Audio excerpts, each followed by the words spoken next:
Here we go, guys. Thursday night. I want to have a few seconds with the audience here. I want to say thanks to everybody for an outstanding show last week and you guys putting up with my PC problems. I believe I fixed them. It was a driver update issue. It's a me problem. Hopefully that doesn't happen tonight. I ran a lot of tests. We should be good.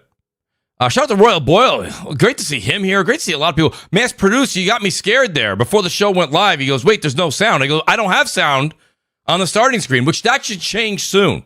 Want to welcome everybody. Please do hit that like button on the way in here. I see a lot of you going, let's not talk a lot about The Last of Us. I'll promise you guys something. We're not going to talk a lot about The Last of Us. I do think it's something that we should bring up with the whole HBO series coming up and what's going on and how we were originally told that a Last of Us 3 would be something that would happen. But I promise you, we will not drag on and on about that. We will not. But it is worthy of news, so we'll talk about it. Great to see everybody here. Shout out to JC 2013. I want to give a shout out as well. Hold on a second here. If I may. Martin, shout out to Martin WS. Welcome to the Mooch Maniac families. Guys, if you look at that outstanding description right there, right above it, you'll see the join button. That's how Martin became a Mooch Maniac family member, and I really appreciate it. The family continues to grow over and over. Shout out also to last week.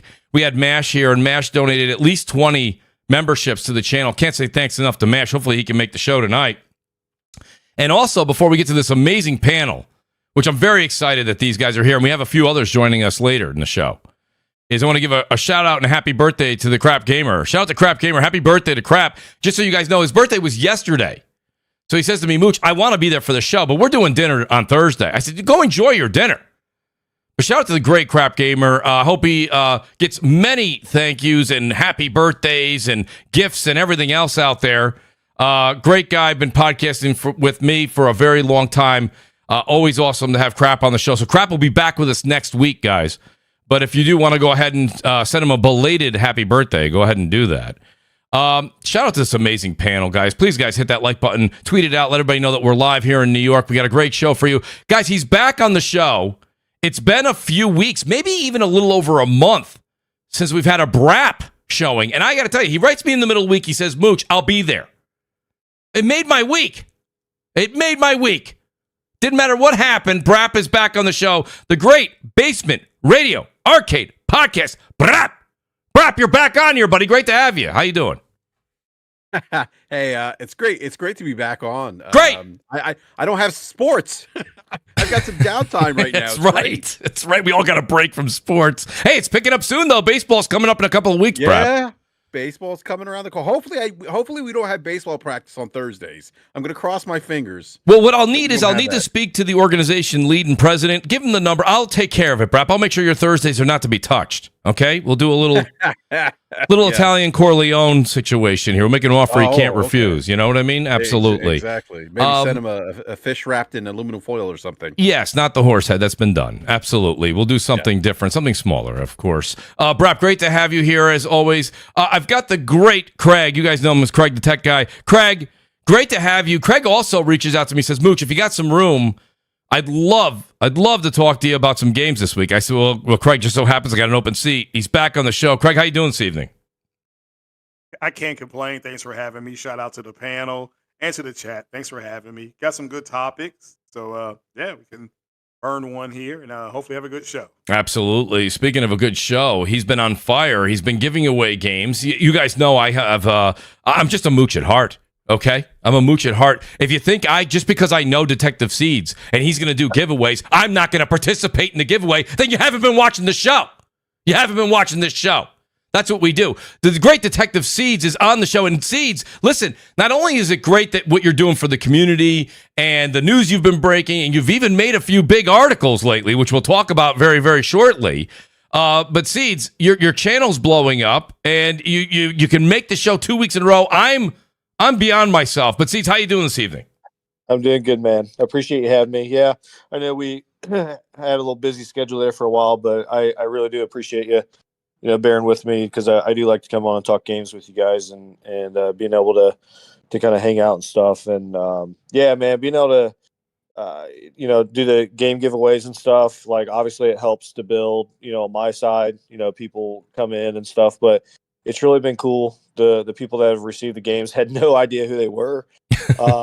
Had just met them. They had just, came in. So being able to do that and just give back in a different way, I'm fortunate to be in the position I'm in. Very kind. And so I've really enjoyed doing it, and we'll continue to do it. So yeah, appreciate you guys having me on. Well, what you guys don't know a little behind the scenes here is Detective Seeds definitely has a busy schedule, but you can ask any of the guys. I'm writing them all the time, all week long. Guys, we got a show. Love to have you on here. So I just keep after the great Detective Seeds. He finally says, yeah, I got a couple of weeks, and we book him when we can. So great to have him here. The great Death Singer is back with us again. Me and Singer, we're talking about, a lot of people aren't talking about it because there's so many games in 2025 coming out. I told you guys, we did the review of Avowed. I'm enjoying Avowed. I'm still working my way through that. Then we'll be playing Assassin's Creed Shadows, which I've got a lot to announce on that later on at another date coming up very soon, by the way. But the great Death Singer is with us tonight. Singer, how you doing? I should say good morning to you. Oh, yeah, it's very much morning.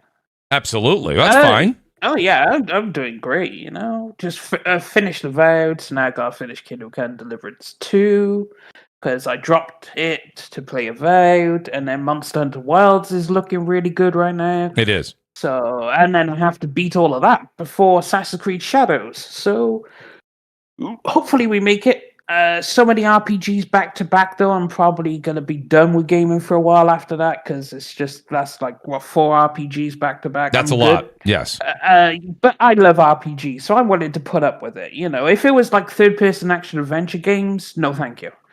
I wouldn't be able to finish one. But RPGs, I could finish multiple. Well, listen, I can't blame you. After doing 4 of those, you're going to have to take a bit of a break. But that's all right. You'll have a little bit of a break there, Death Singer, and then the fall's going to be absolutely on fire. If not, maybe even a game or 2 in the summer. I'm thinking Mafia is still going to be... Mafia says summer. I think it's going to be a great summer. If Mafia comes out in the summer, it's going to be fantastic. It's going to be a phenomenal game. Great to have you here. Hope. Say again, Singer? Mm-hmm. We can hope Mafia is in the summer. We certainly can. I'll be there day 1, I know for sure. Singer, great to have you with us as well. The great creative Kofi, guys. I got to be honest with you. Every once and again, I got to say a special thanks to Kofi here. I reached out to Kofi. I usually reach out to a panel member early in the week. I said, Kofi, got a seat here. And I said, if you can make it, it'd be great. He goes, count me in. Kofi, we got a lot of great topics tonight, a lot of opinion pieces. You've never been shy. Great to have you back on the show, Kofi. How you doing tonight? I am doing fantastic. It's been a little while, but gaming has been a great stress relief for me because work has been crazy. And I have to also say, even though most sports have ended, I am a Philadelphia Eagles fan. So I could just play a repeat of, the last game of the postseason over and over and over again, and I feel great. But anyway, no, gaming has been absolutely wonderful. As you know, I am big on JRPGs. So I recently finished one of Falcom's best known JRPG series, Legend of Heroes. The latest one has not been given an English translation for its title, but in Japan it is called Kai no Kiseki. For anybody who's playing Trails right now and played the original, not the original, but the most recently released Trails Through Daybreak 2, it came out on Valentine's Day. That game is not only great, but it has a great sequel. So you're going to be very pleased, I think, with what's even next to come whenever that does come stateside. But other than that, I'm on my Square Enix tip. I'm playing Visions of Mana. I've got Romancing Saga 2, Revenge of the Seven. That's going to be up next. And yes, just like some of you, Monster Hunter Wilds. I'm drilling through that. I'm already HR 5, so wow. I've seen some serious showdowns, and I got a nice taste of nostalgia. I recently fought the Rathalos. I hope somebody's here who played, the original Monster Hunter back on PS4, back when, you had limited number of whetstones and you had to prepare your cool drinks and your hot drinks. Oh man, it's great. Every time a Monster Hunter game comes out on the PlayStation ecosystem, I have loved it. I'll be honest, I missed Rise, but I loved World, and I'm loving Wild. So it's nice to kind of share this with you guys. Well, I loved World as well, so I'm planning to maybe try. The thing is by the time I finish, I'll be finishing Avowed soon, and then I'm going right into Assassin's Creed. So we'll see. I kind of missed the boat on Monster Hunter Wilds, and that's a shame on me. I do want to say this much. Everybody that's here, especially early on, I know everyone kind of trickles in, even as we get close to 8 o'clock here in New York, we get where the audience really kind of, you guys are the diehards here. Shout out to the great Mash with 20 gifted memberships. Mash, thank you so much. I can't thank you enough. But you guys are all the hardcore that's here. Do me a favor, everybody that's here. We got 175 right now. I hope I know the audience will continue to climb. Please hit that like button, guys. Let's get that. You know, the thing I don't do this enough. It's a me problem. I don't say hit the like button enough during a show. A lot of people say it like 4, 5, 10 times during a show. I say it usually once at most. But I really, really need you to hit that like button. It gets the word out. That's how YouTube measures greatness. So go ahead and hit that like button. And thanks again to MASH. Marsh says, you've missed the boat on Monster Hunter. It's so good. I really did. I really, really did. Dreaded Montana says, Mooch, what's up? And panel. Guys, let's get into it here first and foremost. Shout out to Mary Wilcox. Appreciate it. 179. Yeah, well, minus 140 from that. Will you, please? Maybe even 150. Very young at heart here, Mary. But nonetheless, let's start with the great detective Seeds. Seeds, you've been all over the place. Insider Gaming has quoted. You're all over, man. I mean, honestly, you're like, if gaming was Hollywood right now, you're big time. You're big time. Seeds, let's talk a little Gears of War collection, because the audience, we'll talk a little Last of Us in a moment. But I think this is a prime opportunity to talk Gears of War collection. Okay, and I want to kind of pose you with a couple of hot seat questions. What is it the audience can kind of expect from the game? What are we going to get as far as modes? Will PlayStation have it? When will it launch? And when you get to the modes, did Microsoft decide to leave one of the modes out? And is that going to be a problem for some of the new adapters to the series? Yeah, so I think the game is, I guess, just to preface how I know or knew about the game and know PvP and stuff like that. I have a friend of mine that I went to school with that works for SIE and is in the position to be able to see the back end store of PlayStation. And some said, well, you don't know anybody, or just trust me, bro, whatever. Well, if you remember correctly, last year is actually on your show. Everyone else was saying it was Forza Horizon 5 that was going to release at Games or be announced at Gamescom, and I said no, it's Indiana Jones. Right. And it was because of knowing what was on the back end and in the chronological order that they have it in of what's going to be announced. And Forza was the second one. So Gears of War, it's a trilogy. There's 3 titles in it. It's 1, 2, and 3. It's Marcus Phoenix. Basically collection, and from my understanding, it's I just to be transparent, I do not have any contacts at the Coalition, just SIE. So okay, it's strictly, from what it appears to be, acclimating both PlayStation players and new Xbox players, PC players to the story of Gears, so that when E-Day is ready to be released, that players are ready to go. I had put out the tweet, no PvP, because based off of what is on the back end, there is co-op on it, but you'll see on there, if you look at PvP games that have like multiplayer PvP, it'll say support up to blah blah blah blah blah. Yes, certain amount of players. That's not on there, and so that's why I was comfortable putting that out. It is PS5 Pro enhanced. So I have to think that it's a fully remastered, taking advantage of DualSense support on PS5. I don't know levels of fidelity, stuff like that. I have no idea what it's going to hit on there. I can't see that yet, and I don't want to put information out that I don't know. Right. But it definitely seems very focused on a campaign. It is going to have co-op campaign. There are now some others. Credit to Mag. He does have contacts at Coalition. He'd put out some information about this last year, I believe, to kind of, hey, this is coming, and he was 100% correct. Yep. And so there were some of the, Tom Henderson, those guys, I was appreciative of them to include me in the article. They didn't have to, and so it has an August time frame on there as the month listed, and so couple guys said June to September, but on the back end it is showing August. Mm-hmm. That can always change because Forza, whenever it was shown on the back end, it was actually showing March. Okay. So those things can change on the back end, but it seems like others are kind of jumping on board to corroborate August as well. So I think it'd be pretty cool, to be able to play through. Like, some people are probably disappointed it doesn't have PvP, but I don't know that they want to be able to have servers for 3 different, games like that when E-Day is going to be coming pretty quickly. They just want people to get the story. So, well, I'll say this much, and I appreciate all that information, Seeds. I wanted to ask Craig. Craig, listen, I'll be honest with you. There's a lot of games that have been announced from Xbox Game Studios that are going to be making their way over to PlayStation. Myself personally, a lot of times I feel like, well, I already have that, so I'm not going to like Forza Horizon 5. If you've never played that and you're a PlayStation only gamer, pick that up. It's a great game. I already have it, so I'm not going to buy that again. I haven't bought all the other games that came out. I didn't get Hi-Fi Rush. I didn't get any of those other ones. So the first one I think I'm going to pick up that would matter to me, and it's only because honestly the trophies A and B, to be honest with you, Gears is I prefer. I've always been more Gears than Halo. Don't throw tomatoes, folks. I'm just saying that's what it is. But Craig, this is a big one, I think, for people who've been on the PlayStation side for a long time. They've always wanted a chance at Gears. They could have always picked up an Xbox, but they didn't want to, and that's their right.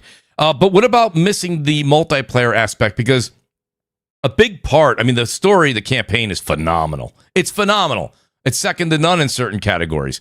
But the fact that you don't have the multiplayer, Craig, does that change things for the PlayStation population, or not really? It doesn't matter. They're going to get the gist of it, and then when E-Day comes out, we'll move on from there. Yeah, from what I'm understanding, it seems like it's 60-40. They don't care.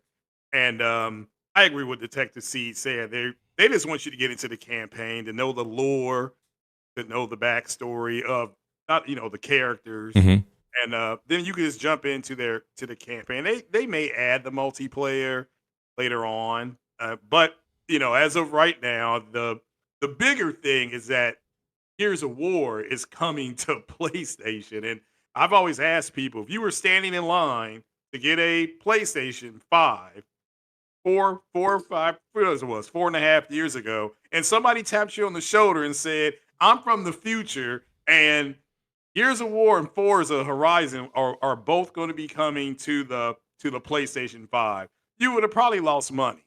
That's right. I think I for Gears of War, and I've said this to people on my podcast. I said Gears of War has the classic over the shoulder shooting mechanics that most people, if you're playing a first party game on PlayStation, that's what you have. I said that you all should look into that. Forza Horizon, there is nothing on PlayStation like that. Sony does not have an open world arcade racer. I want to make this clear. It's an arcade racer. Right. And the people comparing it to Gran Turismo are just stupid, because that's a simulator. That's right. That would be like trying to compare Microsoft's Flight Sim, which takes you through the order of operations from landing to starting the plane to taxiing. Something like, like Warframe, or you just fly, or Battlefield. They just put you in a helicopter and jet. You're just in there, you hit a few buttons. So it's an arcade racer. I don't know why there's a comparison. They're two different type of games. But as far as arcade racing games, Forza Horizon is the best one. The closest thing you have to it is the crew, and this is way better than that. So. I just think that to go back to your original question, again, I think there's some people disappointed, but the bigger thing that this is just me, I'm here in my little corner of the world, is that Gears of War is coming, Forza is coming. So and they're gonna buy them. For one thing, they're trying to get to the other games, trying to get to the huge games that are coming. They're gonna buy Indiana Jones. That's gonna sell well on PlayStation as well. So but yeah, good question. But again, I'm not hearing a ton. Some people are, well, I don't want the multiplayer anyway. Who cares? We have Helldivers 2, and we have Arma 3. A lot of people are playing Arma 3. I don't know if anybody on this panel is playing it. But so no, it's gonna matter to some people, however, because you want the whole experience, the horde mode and all that stuff. But overall, from what I'm getting, it's 60-40. That's just where I'm at in my little corner of the world. Okay. Well, that's fair, Craig. BRAP, I got to ask you, a couple things Craig said brings to mind. I didn't even have these written down, but horde mode, right? I think even if you're not going to have a PvP, I think horde mode is an important thing that I hope that they include, A. B, BRAP, the other question for you besides horde mode is, do you think that at the end of the day, I think this is the first moneymaker. I know that Sea of Thieves did well. It did well. I don't know how well it did. I know it did very, very well the first 4 weeks or so. I haven't heard a lot about Sea of Thieves on PlayStation since. This may be the big first one they see where Xbox really capitalizes by having that title over on PlayStation. BRAP, are you? And the reason I ask you, BRAP, is I heard that you were an Xbox Live beta tester. I'm not sure. You've never really discussed it. So, BRAP, are you going to be picking up this Gears of War collection? No.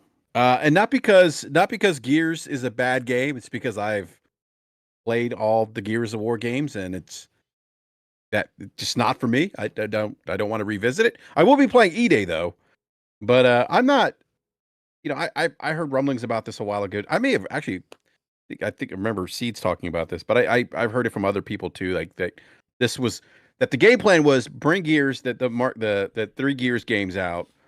And then E-Day is going to be released on PlayStation as well. Kind of that. I don't know if it was Craig or Seeds had mentioned, kind of introducing folks that are on the PlayStation platform that have never played Gears. Introduce them to the characters, the lore, to get them, to get their buy-in into potentially picking up Gears of War E-Day. So I'm not surprised by this news. I think Halo's probably next. The Master Chief Collection, that's probably coming up. I would think so. At some point. Yeah, I think that's going to happen. But I'm not, it's funny. I don't know, maybe it was Craig who said the time machine thing. As an Xbox Live beta tester, if you had told me 20-something odd years ago, when I got my Xbox Live black t-shirt and my headset that would always break, if you had told me that these games were coming on, and even the 360 generation on PlayStation, I would have probably kicked Craig in the balls and tell him to go back to the future. And I would have laughed, but this is the world we live in today, and no, I don't think anyone should be surprised by it. I don't think anyone's really surprised. I think everyone's kind of like, this is going to be the norm moving forward for Xbox. I think more people are surprised no PvP multiplayer than anything, right? Oh, yeah, that it's not even a surprise. I mean, I think that we'll see like the Forza Horizon obviously is like crushing on the sales, from the pre-orders on PS5 side. And I just think that some of these games are going to do extremely well. There's a total of like 7. I think there is actually 7. I'd have to go back in my messages and check, but I believe there's a total of 7 additional or total Xbox games that are ready to be shown and or already announced. That includes Forza, Indiana Jones. So there are some more that are going to be coming later down the line. I don't know. So Seeds, let me throw a little curveball here. And by the way, Kofi and Deathinger, if you guys want to chime in, you guys both know you've been on the show many thousands of times. You guys don't have to be waiting to be called on. But I guess I'll throw the volleyball up there. I don't necessarily know if Indiana Jones is everyone. I've heard a few people say it on the panel tonight. I don't know if Indiana Jones is going to be a huge hit, even on PlayStation. I don't know if that game is going to. We said this before, and everyone thought it was just Xbox hate. It's not. Indiana Jones, for someone like, I'll even throw some names out there, Craig, BRAP, Detective Seeds, maybe Kofi. I'm not sure about Deathinger. Crap, shout out to Crap. Crap. We watched those movies growing up. That was kind of a thing. I think if you're somewhere in that 20 to 35 year range, it doesn't mean you've never heard of it, but the nostalgia doesn't quite hit the same way. So, I mean, do you guys think that Seeds? I'll go to you, Seeds, only because you said it. You think Indiana Jones will sell magnificently on PlayStation? No, I don't think it'll sell magnificently. I think that it'll probably do like okay, but I don't think it'll sell magnificently, just because there are so many games right now that are coming out, and I don't know that that's going to be one they invest. I mean, happy to be wrong, but I just don't know that that's going to be one that PlayStation guys invest heavily into. I do think that it'll probably do okay, but I definitely think that Forza Horizon 5 is going to crush. Gears, when it's announced, obviously is going to crush. But I think Indiana Jones is probably going to be like in that middle range of just doing okay. Which to Microsoft, that's fine, because it's extra, the 70% that they're recouping. Right. Because, and this thing, like, I just want to make sure people understand, I have been told emphatically there are going to be no physical copies of Xbox games going to PS5. It's not going to happen. It's going to be all digital. And so, what's the rationale? But what's because a lot of people say it online, Seeds, but no one really. What's the rationale that you're hearing? Why? Oh, for sure, it's money. Is it just cost? It's just cost. Yeah. That's it. All right. They're cutting out the distribution costs because when they provide it over to GameStop. I don't work at Forte to have to comment on maybe what their margin is, but they're losing that margin. Then you got to talk about packaging and all these different things, and then wasted inventory of creating the physical disc if it doesn't sell. When you just put it on the storefront and bam, you've literally cut out that middleman of distribution and costs associated, so they capture more profit. And so they're not going to do it. They may you may get like a collector's thing every once in a while, but I've been told zero physical. I mean, it makes sense. It makes sense, but then that Singer, I'll go to you with this because that's interesting, you being our PC representative. Singer, this is where we're going as we kind of go into the PS6 and whatever the next Xbox will be. They're probably, I expect PlayStation to do what they did with the Pro, Singer, and going completely digital with the PS6, and then having an adaptation you can buy, right? Like you can have the physical disc adapter you could install yourself, which, by the way, I did. Guys, I don't know if it gets any easier than that. You take the panel off, literally, it's one connector, it pops right in, you put it right back on, you're playing. Singer, does that make sense to you? That's what we're going to see. So we're going to see a complete all digital library going from Xbox to PlayStation, even on new games. Now that's the other thing, Singer. Even new games that they're not older games, not games that have been remastered, none of that. So if a new game comes out on Xbox, well, like Doom, for example, bad example. Seeds is going to go, Mooch, that doesn't count, and that's fine, Seeds. I'm not holding you to the fire on that. But if a new game comes out next year from Xbox Game Studios, you don't think there's going to be a physical release alongside the Xbox one, Singer? I don't think so. The digital's taken over. I mean, personally, in the PC space, it's all digital. All digital day, baby. Been that way for years. If you still have a disk drive in your PC, I mean, good on you, but I don't know. No one with none of that. So it's... all digital's the way. They even showed you the split of what digital and physical sales are on PlayStation and Xbox. It's clearly swinging digital massively, and it's only going to get bigger. And it saves them some money. You don't have to print discs, and you don't have to do all that extra shit. So you save some money on the side as well. So I think that's just the way it's going to be. The only people doing physical will be Nintendo, but that's because Nintendo will do Nintendo, and they will forever do Nintendo. So, I mean, you have that, I guess. But, yeah, I could see them completely dropping physical. Really quick, the facts are the facts in terms of seeing what physical and digital sales are, but I just want to say I am highly offended that anybody would say physical is going to go away next gen, especially including PlayStation. I'm just letting you know, but I do agree with the facts. The reason why I agree, in my opinion, is even though Japan is a small percentage of PlayStation's overall market, a significant portion of their market is physical owners in Japan. And not only do they have healthy physical sales in Japan still, but the resellers market is still really healthy. For example, PlayStation Vita. It's been dead, right? It's been dead. But if you go on the used market for people who want to buy PlayStation Vita games, they are still held in many stores. You can still resell them on many of their eBay equivalents. And I think having an option for a disk drive is not enough. I'm going to actually make the bold prediction that just like the base physical disc PlayStation 5, there will be a PlayStation 6 that is DRM, like you don't have to connect to the internet for the first time you install it. I'm well aware, like the new Slim and the Pro, it requires internet connection the first time. Yeah. But I think that because of so many other countries that still rely on just having physical disc, it will still exist. Of course, I get, maybe I'm the sole, physical supporter on the panel, but it is something I do for, I'd say 80% of my games. For example, it's not all of them. Like, for example, Monster Hunter World, I wanted to play it immediately. I would have typically, Wilds, I'm talking about Wilds. I would have imported it, but I wanted to play it immediately, so I own it digitally.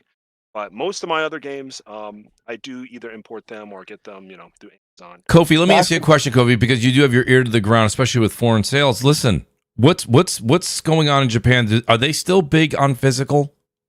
They're still behind. Or is it a 50-50 thing? Or I would say they're still in the 70 percentile in terms of buying games. But to me, if I were to just say my thoughts on it, Japan culturally likes the physicality of certain things, like money. For example, they're not exactly like completely up to date on paying with credit cards for everything at every place that you go to.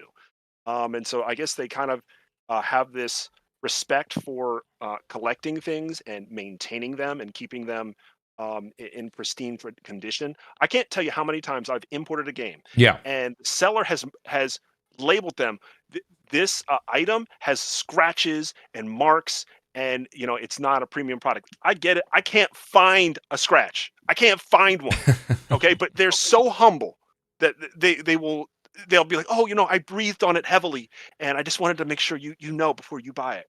yeah. So Wow. I think there's a culture around that has held up very well. Like I said, I can still go get many of the Vita library from a physical store in various large cities in Japan. So, it's funny because I just got to say this, Kofi, because I'm glad you gave us the perspective from what's going on over in Japan. But the thing I have to say is I had a few people in my office, again, small census here, folks, so take this with a grain of salt. But they went and got the digital PS5 when it first came out. And to this day, Kofi, I still have people saying, I really wish I got the physical disc edition. You remember when the launch happened, they took what they could get. So they had that. That's what they got. But to this day, they're still saying, I wish, because here's the deal too. You just said it. You were talking about used games. Shout out to GameStop. Shout out to the Great Gaming Forte. Like you can get, like right now, NBA 2K25. I don't know if any of you guys are playing that, but I went to go look at it on the digital store for PlayStation.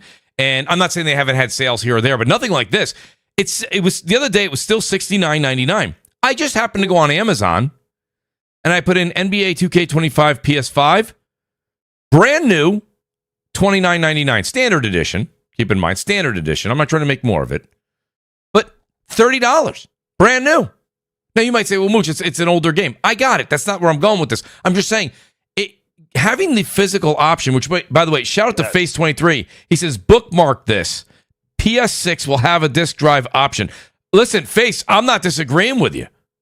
I don't know if it's going to be one of those situations where they're trying to get a cheaper price, so they'll sell it digitally, and then you can buy the edition like we did with the Pro and the Slim. But that's one of the things that I think that I encourage people to always have the option for physical media. I have gone probably 80-20 digital, and it's convenience and laziness. It's convenience and laziness. Kofi, you said it yourself, right? You wanted to play it now, boom, you picked it up. But yeah, I'm not going to say I'm 100% physical. I'm majority, but yeah, there are some, games I will buy. Like you said, I'll go to eBay or Amazon, and there are some fantastic games for dirt cheap, and for some reason on PSN that month, that season, they just won't be discounted, and you don't want to be stuck in just PSN sales. No, I agree with you. Shout out to the Elemental Hero here. BRAP, quick question for BRAP. He says, he's talking to me here, but Mike, I'm going to parlay it to BRAP. The problem with digital media is it has many problems, from internet blackouts, severe crashes, and more. That is why physical helps with these issues on digital media. I don't know. I look at things a little different. I know that the PlayStation Network going down for whatever that was, 24 hours, whatever it was. You guys tell me. It was a long time, but and it sucked. It really did ruin. It was a Friday night when it went down. It definitely ruined my evening that night. But I'm just telling you this much. I also realize that's kind of the world we live in right now. So, BRAP, my question to you is does the Elemental Hero make a point there with what he's saying is that physical's here to also save the day when we have outages? But BRAP, you heard what Death Singer said. You heard Kofi. You've heard everybody on the panel. BRAP, why the outrage? You remember when the Pro was coming out and they're like, there's no physical disc. A lot of outrage, but the numbers are showing, like Kofi said, the numbers show us that people are going digital. I mean, why the outrage? Look, I certainly understand the pros and cons of digital and physical, and I mean, but even with physical, like if your network goes down, I think Yeah. in some instances you have to have a internet connection to even to I think to access. I could be wrong, but I feel like even with physical, like you still have to be online to be able to access the license of that game. If someone on the panel or in the No, chat, that's not true. No, you don't, that's not BRAP. true? No. Okay, I thought Yeah. you did. Okay, maybe But not. yeah. But that's what I thought. And But this is really quick. Sorry to interrupt, Brad. I just want to say there's a community on Twitter. They're getting a little bit louder. I think they go by Does It Play? I don't remember their exact handle, but they go through the rigorous process of taking a console that is not touching the internet, putting in the disc, and seeing how much you can get out of it. And for PlayStation, they've been, I would say like they're 9 times out of 10, you do not need an internet connection to play like the base campaign of, let's say, for example, what's Stellar Blade, or Yeah. name an Rise of the Ronin. You do not ever need to touch the internet. So I appreciate that personally. yeah, okay, yeah, that's fair. I mean, again, I wasn't 100% sure, but Mhm. but look, I to your point, I mean, like if you look at the numbers, like majority of people now are buying games, physical or not physical. I'm sorry, digital. And look, I don't think they're gonna. I don't think like the PS6 will launch. I think it's going to launch digitally, but I think PlayStation is going to sell you the disk drive if you want it. Like I think they want to make more money. They want to sell you more stuff, right? And they from a supply chain standpoint, it's probably cheaper for them to not make a physical disc and then sell you a game at $70 without that additional lift of printing and distribution, and they could just get it to you right there in their storefront. I think that's probably the way they're going to go. Again, I'm not advocating for digital over physical. I just think that's just kind of the realities of them doing business and maximizing their ROI. So No, I completely agree. So do you guys agree, Detective C's, not to put words in your mouth, but you did say that possibly an August release. Seeds, is that still something that for as far as Gears Collection, it's slated for August as far as you know? Again, we're not holding you to that. Yeah, mid August. It's going to be interesting, right? Because a lot of people are speculating. I've seen that GTA 6, if and when still releases in 25, we're looking at probably November timeframe, I would think. You've got Borderlands at the end of September. I would think with Borderlands coming end of September and them making that announcement, not that things can't shift, that a little birdie told them that they've got at least a month and change before they have to worry about GTA, which is probably enough for a game as big as Borderlands to get their customers to go out there and purchase that. I don't know. I think August probably would be phenomenal for Gears of War Collection. Like I said, I see a lot of people online, and I know a lot of it's the healthy console wars that are out there that are saying, oh, well, I'm going to go. The other games, all the other games, like even Master Chief Collection, not sure I would pick that up. I'm not saying I won't, but I'm not picking up Forza Horizon 5. Again, I do think you should if you haven't played it, but I already have it. So I wouldn't double dip there. The reason I'm double dipping here is it's been a while since I played Gears. It's been quite some time. And now the trophies to go with it, I'll play the hell out of it. So I will double dip on that one. But yeah, I do want to move over. Does anybody else have anything else on Gears they want to late breaking kind of get out there? Shout out to the great Jimmy Harrison. He says, damn good to see you guys. Jimmy, great to see you. Face says, guess Xbox game preservation is out the window. So Face kind of making a jab there on the digital sales. Go ahead. Mean, all of them are out the window. Like the only true way outside of physical of game preservation is PC. I'm just going to be 100% with you. The entire PS2, the entire PlayStation, every single console, pretty much, their entire catalog is stored and is freely accessible for free. Yeah. And it's like I could go all the way back to the Famicom. I can go way through Sega back to the Master System where Sega first stepped in.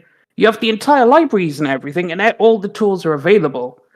And outside of Nintendo doing the whole physical thing, like that's the only digital way to truly have game preservation, because you have the library of every console and every handheld made available at your fingertips. So I mean, yeah, I think there is that growing concern out there that if something was to happen to listen, Xbox was to not become Xbox, they just become a third-party publisher. And if you have the console disappear, we've seen, if the 360 store closes, then the Xbox Series in the store they currently have isn't there. Would the preservation of the digital downloads you've purchased, would they still be accessible to you? It's a concern across the board. I don't know if it's people bring up Xbox because of the transition they're making, but it's not because they're alone. They're not alone. It could happen with PlayStation as well. But some would say, no, Mooch, if you have physical, if you have physical data, you can play that. And that's there's probably some truth to that. And Kofi just proved it a moment ago. Shout out to the great Mash. Mash, I want to say thanks again also for the memberships you dropped, 20 memberships in the chat. He says, remember to hit that like button and subscribe to support the content creators you like. Guys, just take a moment here before we switch subjects. I do want to let you guys know I have been absolutely humbled. Thank you so much for the people that have gone over, and you're going out there on a whim. I said, please go over to twitch.tv. It's Mooch TV over there, M00CHTV. Drop the O's for zeros. We are going to be doing quite a bit. Shout out to Echo. You guys are going to hear about Echo. He's my Warzone brethren. You guys know him as the great James Vincent as well. He is going to be over there with me in April. We're going to be starting a lot of streaming. So go over and follow me when the show's over on Twitch. I know you guys are like, well, I followed you, Mooch, and you haven't done anything yet. Well, I'm telling you, the launch is going to be right around the end of April, and we're going to have a consistent schedule along with CrossFire. So I do want to say thank you to everybody. And thanks, Mash, for saying that. Face23 says all PlayStation games are on the disc, unlike Xbox, which is a blank disc, basically an access key. Shout out to Face. Thank you so much for the super chats, by the way. The super chat's working. It's a miracle, guys. It's an absolute miracle. Thank you for all those. I appreciate it. There's a lot of games coming out, and we're going to be doing a lot of reviews on the channel, so I appreciate it.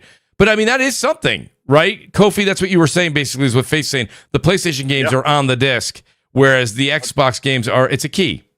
Yeah, it's infuriating. I remember when Xbox, I think, first said that for one of the Call of Duty games, that it was just like 100 megabytes on the disc, and then there's this massive download that's like half of a Xbox Series S hard drive. Yeah. Unbelievable. I thought the first game that really caught Kofi, tell me if I'm wrong, or guys on the panel, tell me if I'm wrong. I thought the first game that people really kind of had a problem with was it Halo Infinite? I thought it was Halo Infinite where they were like... Yeah, it was Halo Infinite. I'm not saying it's the first, but it was the one I remember people making a stink about. Yeah, a lot of people are upset about that one because it was like, oh my God, the game's not even on the disc, I mean... And actually, that's probably where I got confused, by the way, when I said earlier. I was thinking about what Microsoft's done with just... It's like, it's a disc, but the game's not really there. Yeah. It's just the key. Crazy. It's just the key, yeah. So that's where I got, confused. So, plus I'm old. Oh, yeah. So shout out to Player. He says something. It's fun to hear a question like this. He says, Mooch, do you think consoles will still be made in 2050? Listen, you might think to yourself, well, that's far-fetched. I said I hope so. Well, I mean, to be honest, will the world still be around in 2050? Oh, the great death. Well, there goes your great weekend, folks. I mean, come on. We all have to ask the question. I mean... A meteorite, Death Singer, that's not fair. I mean, we all say, listen, the numbers show that in a car's one of the most unsafest way to travel. I'm pretty sure when we all go to work tomorrow, we're going to be fine. We can't think that way, Singer. We just need to I know, but it was. There he is. Yes, he's got a point, Mooch. He's got a point. Well, he does have a point, BRAP. But I mean, there's an asteroid, heading towards Earth. Trying to make a positive show, and you got Death Singer's got everybody turning into the bottle halfway through the show. So, well, I mean, it's World War III could break out between now and then. Who knows? hopefully it's after Borderlands 4. I mean, I've waited a long time for Borderlands. That's not really fair, Death Singer. Shout out to the great Mash with 10 more gifted memberships, and the great JC 2013 with 1 gifted membership. JC 2013 he is the one in the chat to make sure everybody hits that like button. So shout out to JC. I appreciate that. Mash, thank you so much. You give him the gift that keeps on giving. I do want to say this much. I promised the audience we won't talk about it. So guys, everybody in the audience, relax. If you're playing a game, relax, enjoy it, pour yourself a beverage, even though you try to ignore what Singer just said with the end of the world. Listen, I have a question for you guys. And Singer, I'm going to go to you first here. Yes. Singer, listen, a good friend of the entire panel, the great Neil Druckmann, of course. I know you're a big fan, Singer. That's why I'm coming to you here. Oh, He says, I'm his number one fan. I know you're probably wearing a Neil Druckmann T-shirt as we speak. He I says, got the cap, I got the flag, I got the posters up on the wall. That's I'm wonderful. cheering from the rafters. I'm the one giving a standing ovation and I shedding had a to. tear. I had to go there. Well, he says don't bet on there being more in regards to The Last of Us 3 in one of his interviews. Now, Death Singer, listen, I only go to you in this case. I know that I don't know how The Last of Us is not your bag, but it's not your bag. And It's not. And, you know, the thing about it, where I'll start with you because I want to kind of get your perspective on this, is he had mentioned in interviews in the past, maybe a year, maybe it was more than a year, that the story there was still more story to tell. And listen, someone like me who's played through them all many, many times, I could see where this ends and we're fine as far as the story. As far as the fan, I want The Last of Us 3, and then if you wanted to cap it, you cap it. And I think it's because he said a while back that there's more to tell. That's why I said, well, now I'm interested. So what do you think, Singer, when you hear this? Are you, even though you're not a fan, and a lot of the audience is going to write in the comment section later, you know, Mooch, why are you asking Death Singer? He doesn't like it. I think that you guys know, you've been following me all for a long time. There's games that I said that I didn't like, and it's because I really didn't give it a shot. Go out there, play them. You know, don't knock it till you try it. You guys know that slogan. Death Singer, what do you think? Should there be a 3? Do you think this is also just propaganda to stir the pot? Well, I mean, if you Intergalactic's his next new thing, Right? So maybe he just wants to step away from it. He's like, maybe he's just has no love for it anymore, so he wants to step away and do something else. Like Intergalactic's his new baby. Perhaps he finds love in that. Mm-hmm. And maybe he'll revisit The Last of Us at a later point down the line. Like, studios do this all the time. Like, Absolutely. Obsidian with Pillars of Eternity. Pillars of Eternity 1, fantastic. Pillars 2, fantastic. When asked, will they make a 3? They said, no, we have no plans. We moved on to other things. And we may revisit it at a later time. So perhaps he's just like, I'm cool with this. Someone else can do Uncharted. I want to focus on what's new, and Intergalactic is the new thing. So maybe he just wants to focus on that and just call it a day. So hey, it's up to him. Okay, that's fair. Well, Detective Seeds, let me ask you a question. As you've gone through your platinum run over the last 12 to 18 months, and on your new channel, Seeds, is this news that kind of broke your heart, or I mean? You know, I don't know. The one thing I don't know, I know the games that you have. I don't know if you've gone through and platinum The Last of Us 1 and 2.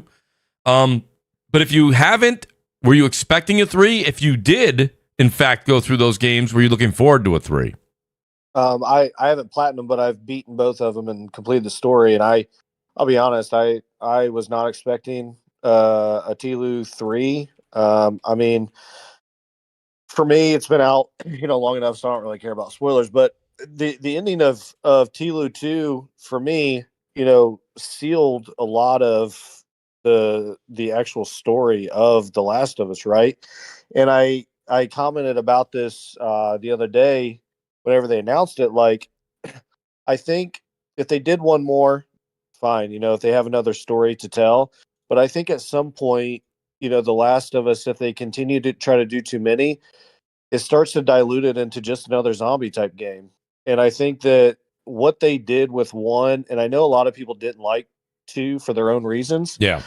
I personally did, because I did too. They did something where we grew to love Joel as the character, but at the same token, he wasn't always a good dude. He had to do things to survive. And honestly, I understood why Abby wanted to kill his ass. I would too if you did what. Well, you have to put happened. things in perspective, right? A lot of people, don't get me wrong, we all went through the first one, and Joel was he was the whole thing in the first one, right? We all got kind of attached to that character.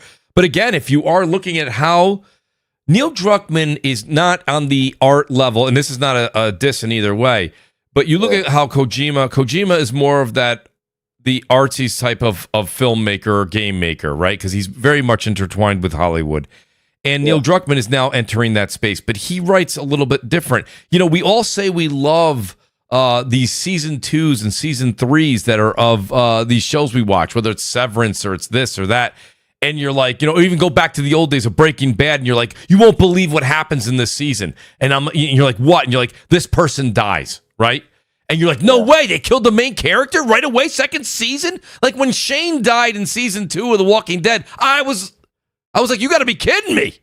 You know, I'm sorry, I didn't read the comics. I didn't know the comics. But, you know, it's like that kind of, but this is the thing. So he's that kind of director. He's that kind of writer.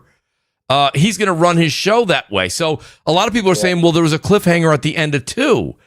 I mean, you know, you can get into, you know, Joel's brother and what happens there and what's going on with the rest of the people at, you know, at their camp, you know, their city, if you will. But like, my thing is you also don't want to lose touch too much from that, because you're right, Seeds. It ends up becoming The Walking Dead after season 8.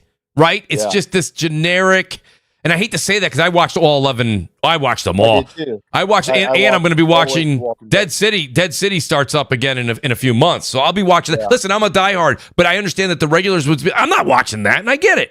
So, Seeds, you did make a good point there. Did they leave a cliffhanger in your eyes? For me, they didn't, and I guess it was just because, I mean, yes, could you tell the story of Joel's brother and kind of what maybe his challenges were during that time? Sure, you know, but at the same time, I just don't. For me, I you know, we had that story. I think Neil in the interview said it was, the first one was a story about love and compassion for a daughter, and you know, you saw what took place of whenever he met Ellie and just kind of how that progressed. And the second one was geared more toward like almost, you know, revenge and kind of justice, if you will. And I just, for me, the way that it ended, I don't want to say how it ended because there's a couple people in chat saying, hey, don't spoil. But the way that it ended, I thought that they tied it off like across the board of what we experienced in The Last of Us as a story. And I mean, would I play another one? Yeah, absolutely, because they do a great job. I just think if they have an opportunity to go on to other things, for me, they tied it off as a game. I'm kind of there with you. I think that I don't think they have to. I just, as a fan, want that. Brap, what do you think? I mean, I know you were pretty invested in that game. I mean, when you hear Neil say a year and a half ago, there's more to be told, and then you hear him say, don't bet on there being more. Do you see that he wants to move on, or do you think this is him just telling the audience, stop asking me? I'll like Seeds was saying and Singer was saying, we'll get to it when we get to it after Intergalactic. Yeah, I agree with Seeds. I feel like they, at least with Ellie's story, like they tied that up, right? Like she went through a lot, right? Clearly a lot. I mean, and there was the complex relationship with Joel, and then there was what happened to Joel, and then there was the ending. And I don't want to spoil the ending because I people, I guess, in the chat haven't played it yet. That's but right. I would encourage, if you're thinking about playing this game, go play it, because it's actually, I like the first. I like The Last of Us Part 1 than 2. 2 wasn't bad, but I didn't enjoy it as much as 1. But it is. I really think it's great storytelling. But I thought the end there, like I thought the way Ellie kind of just moved on. I'm trying to be careful here. The way her character progressed, and the ending there. I mean, obviously there's still turmoil in the world. I mean, like I don't know what else. I mean, again, Neil would know best, but I don't know how much more of her story they could tell. Yeah. Maybe they introduce other characters in The Last of Us. Maybe they flesh out the world and introduce other characters. Maybe, but yeah, no, I hear you. I just don't see. You know, I don't know. I'm like, if he says, "Hey, I'm done with it," I'm okay. I'm okay with that, because I personally, as a fan of the series, I'm satisfied with that ending. Mm-hmm.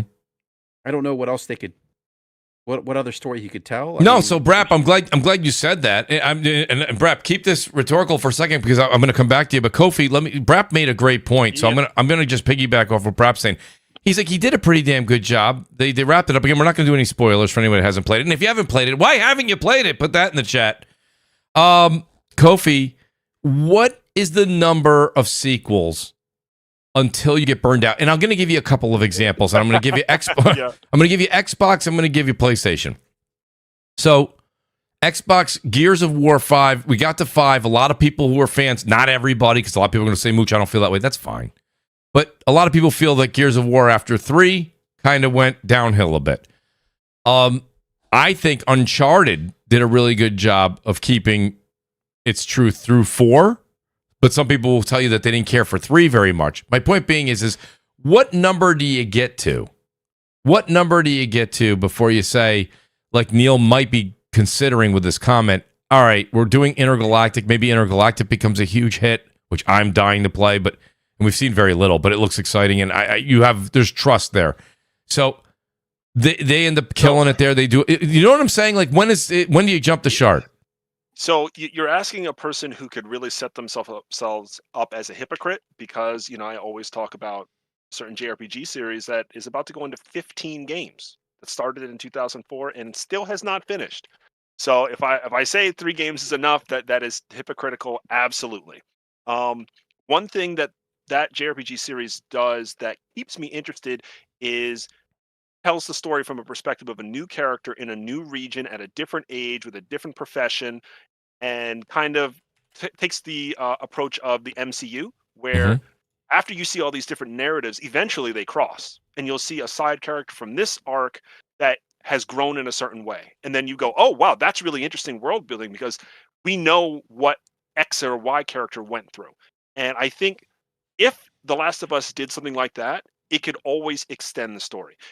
One thing I think you guys articulated this well, but Last of Us Part 2 is much more of a personal story, in my opinion, at the end of the day. Well, the first one had I think a 50-50 balance of world building and storytelling.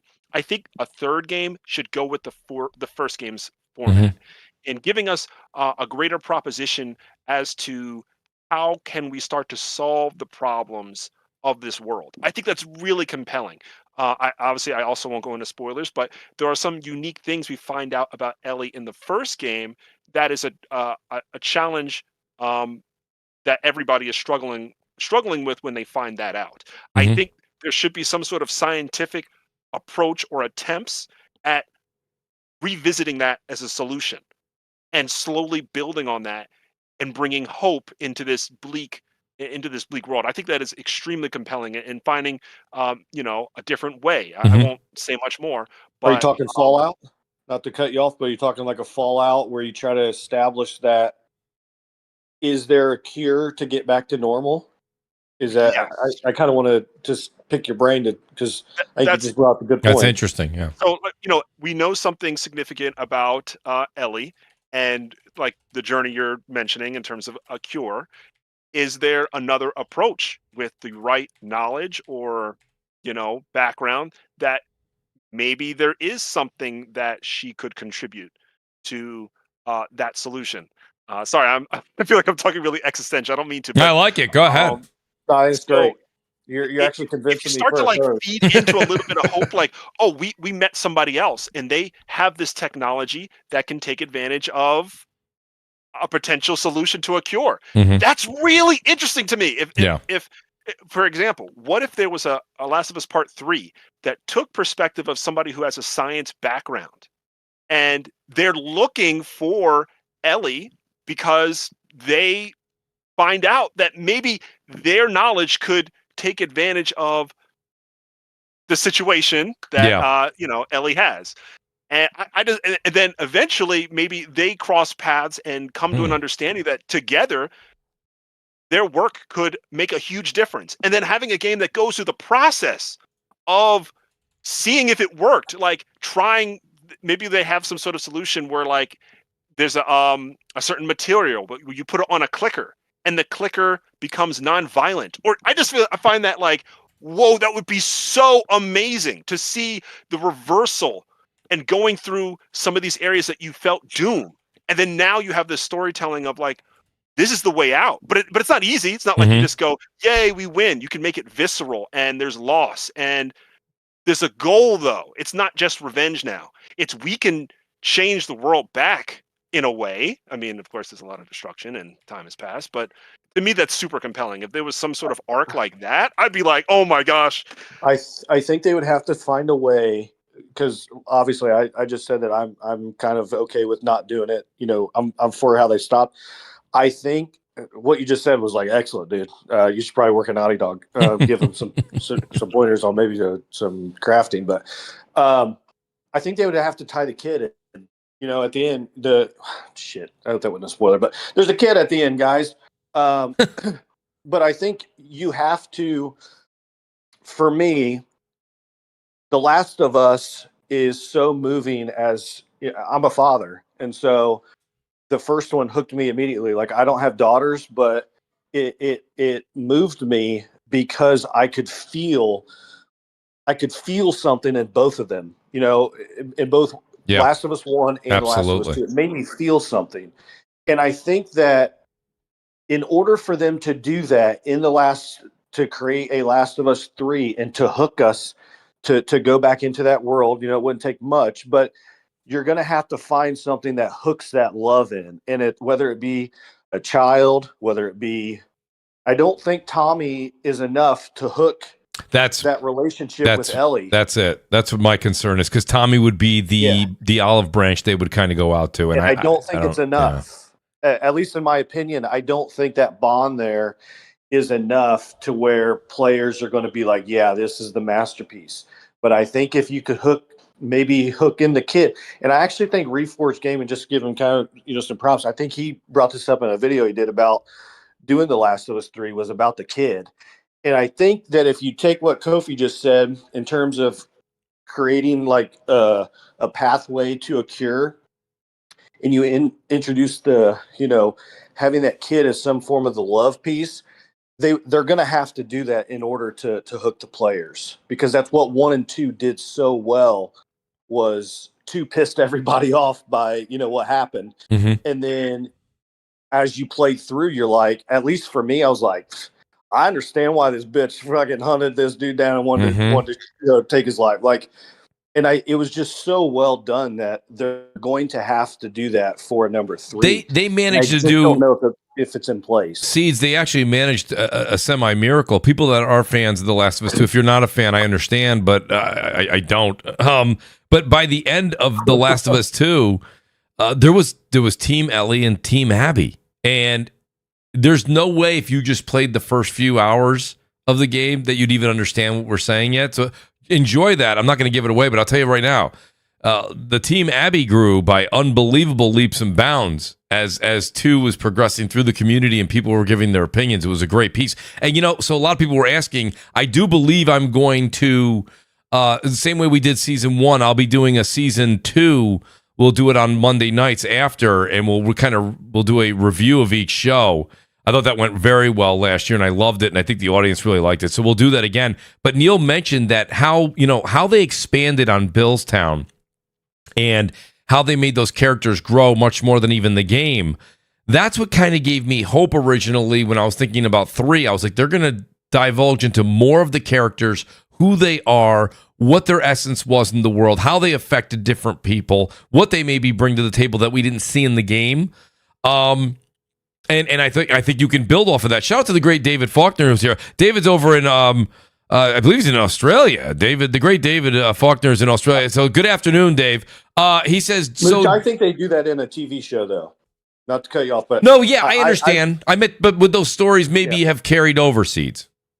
I think that they could carry over in a TV show format, but not a video game. And I think that that's where I think that Neil, I watched that interview again, and he seems to hint more toward carrying on the story maybe in a TV show more than a game.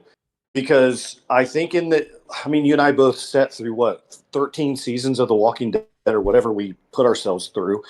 And we got to that point in there where we're like, okay, like what?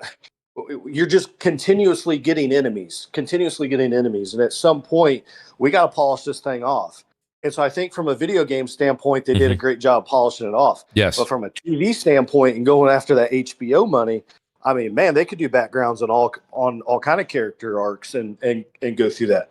I think I could see them doing that and not not focusing on a third Last of Us. So, but David, and see, I can see exactly where you're going. David says, so do we look at factions as a campaign style game and not live service game? Wondering if that's something that could metamorphosize. That's a live service game. I'll just add. Go ahead, Craig. Kind of what everybody's saying here.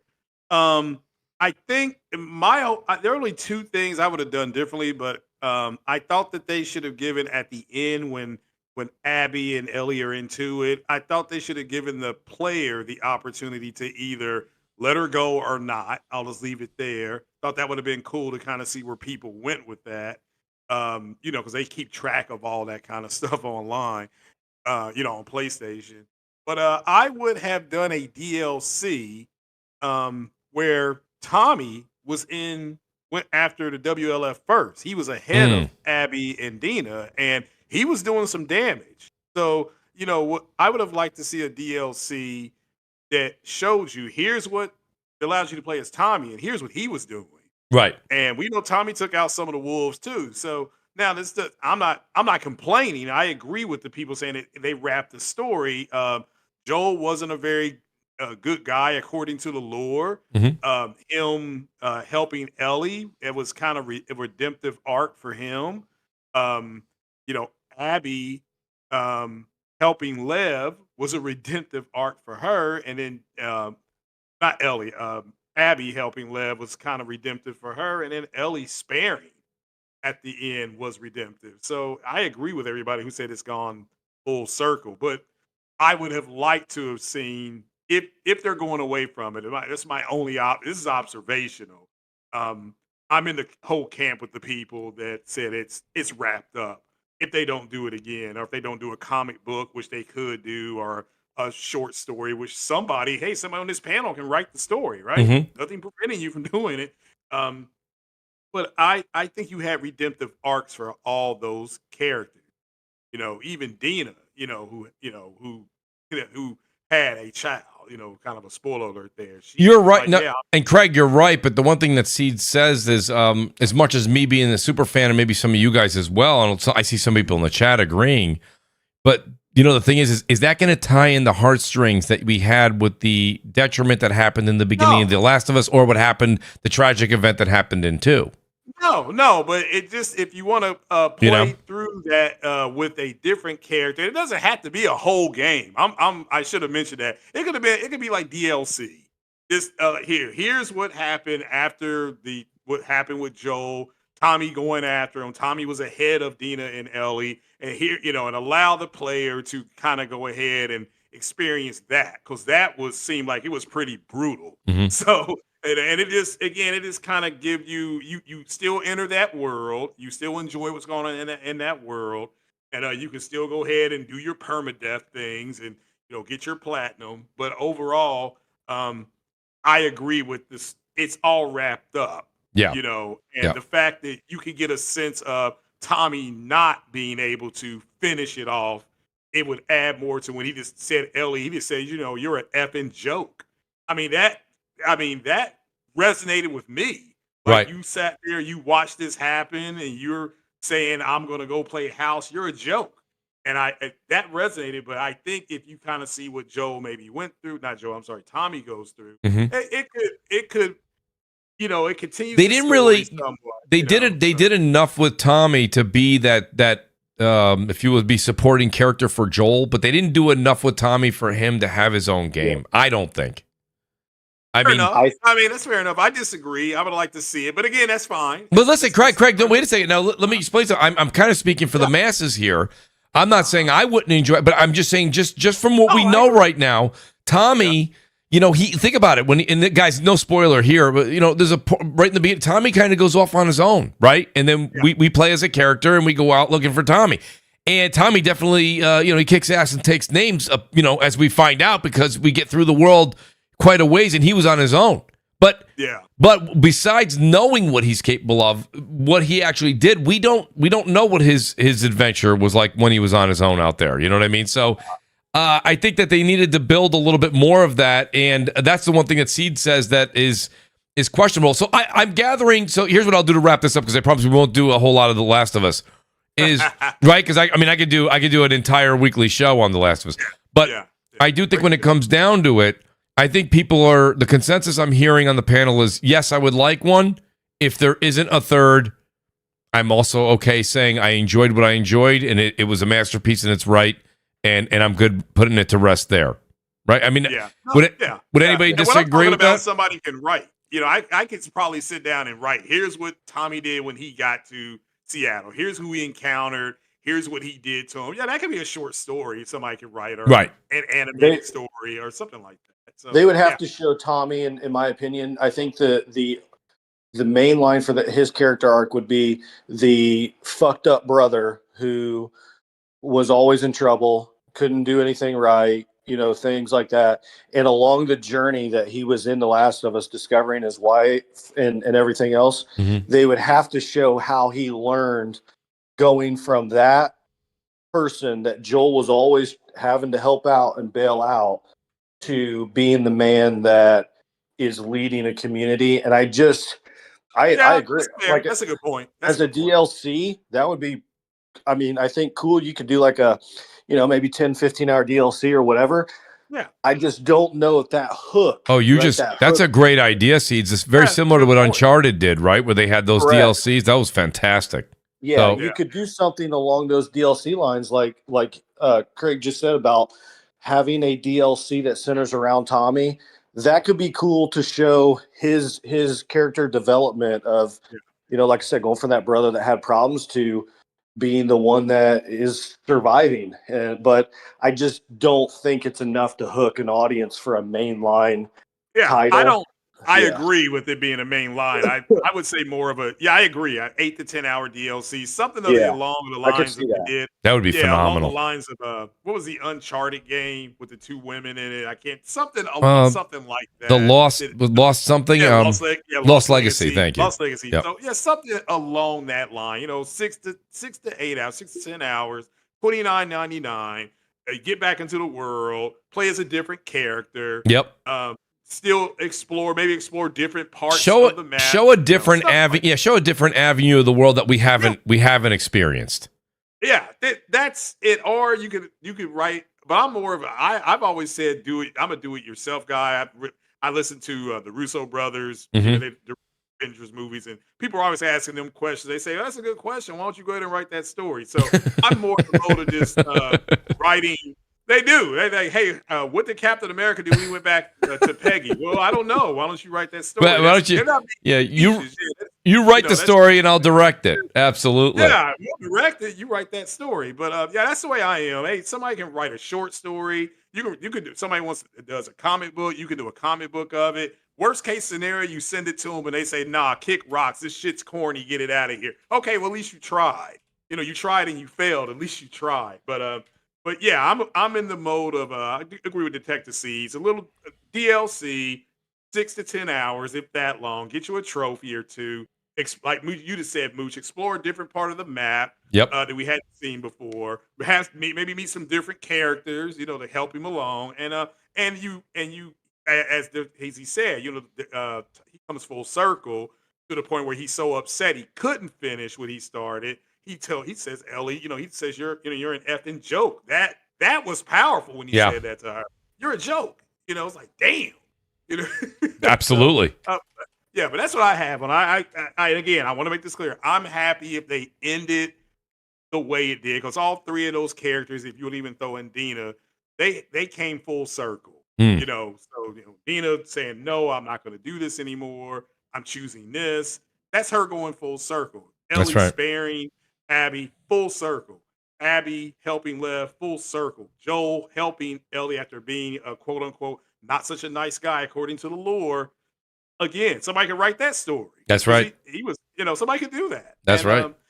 Because it was 20 years afterwards. I think it's 20 years until we meet Joel after everything happened with his daughter, with Sarah, and everything like that, which was heartbreaking. You know what's going to happen watching the TV show. it's still heartbreaking to watch that. Hey, So, listen, getting through the so it's funny you say that. So every time I've played through The Last of Us, that first scene is it's just one of the hardest things to get through. It was difficult to watch the HBO version, and I'm not going to lie to you guys, it's not going to be easy to sit there and watch. Which I think they're going to take The Last of Us 2 and split it into 2 seasons as far as HBO. You're right.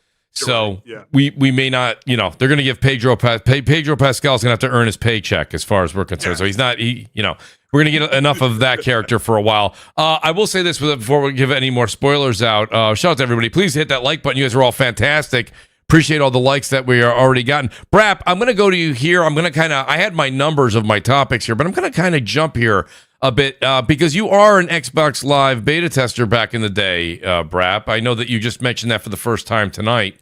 But I do want I just want to just mention that again in case. Please, could you let the audience know? The show late, yes, I was an Xbox Live beta tester, guys. I helped build Xbox Live single-handedly, I might add. Yes. BRAP. You filled the egg sign at a breakfast in the hotel too?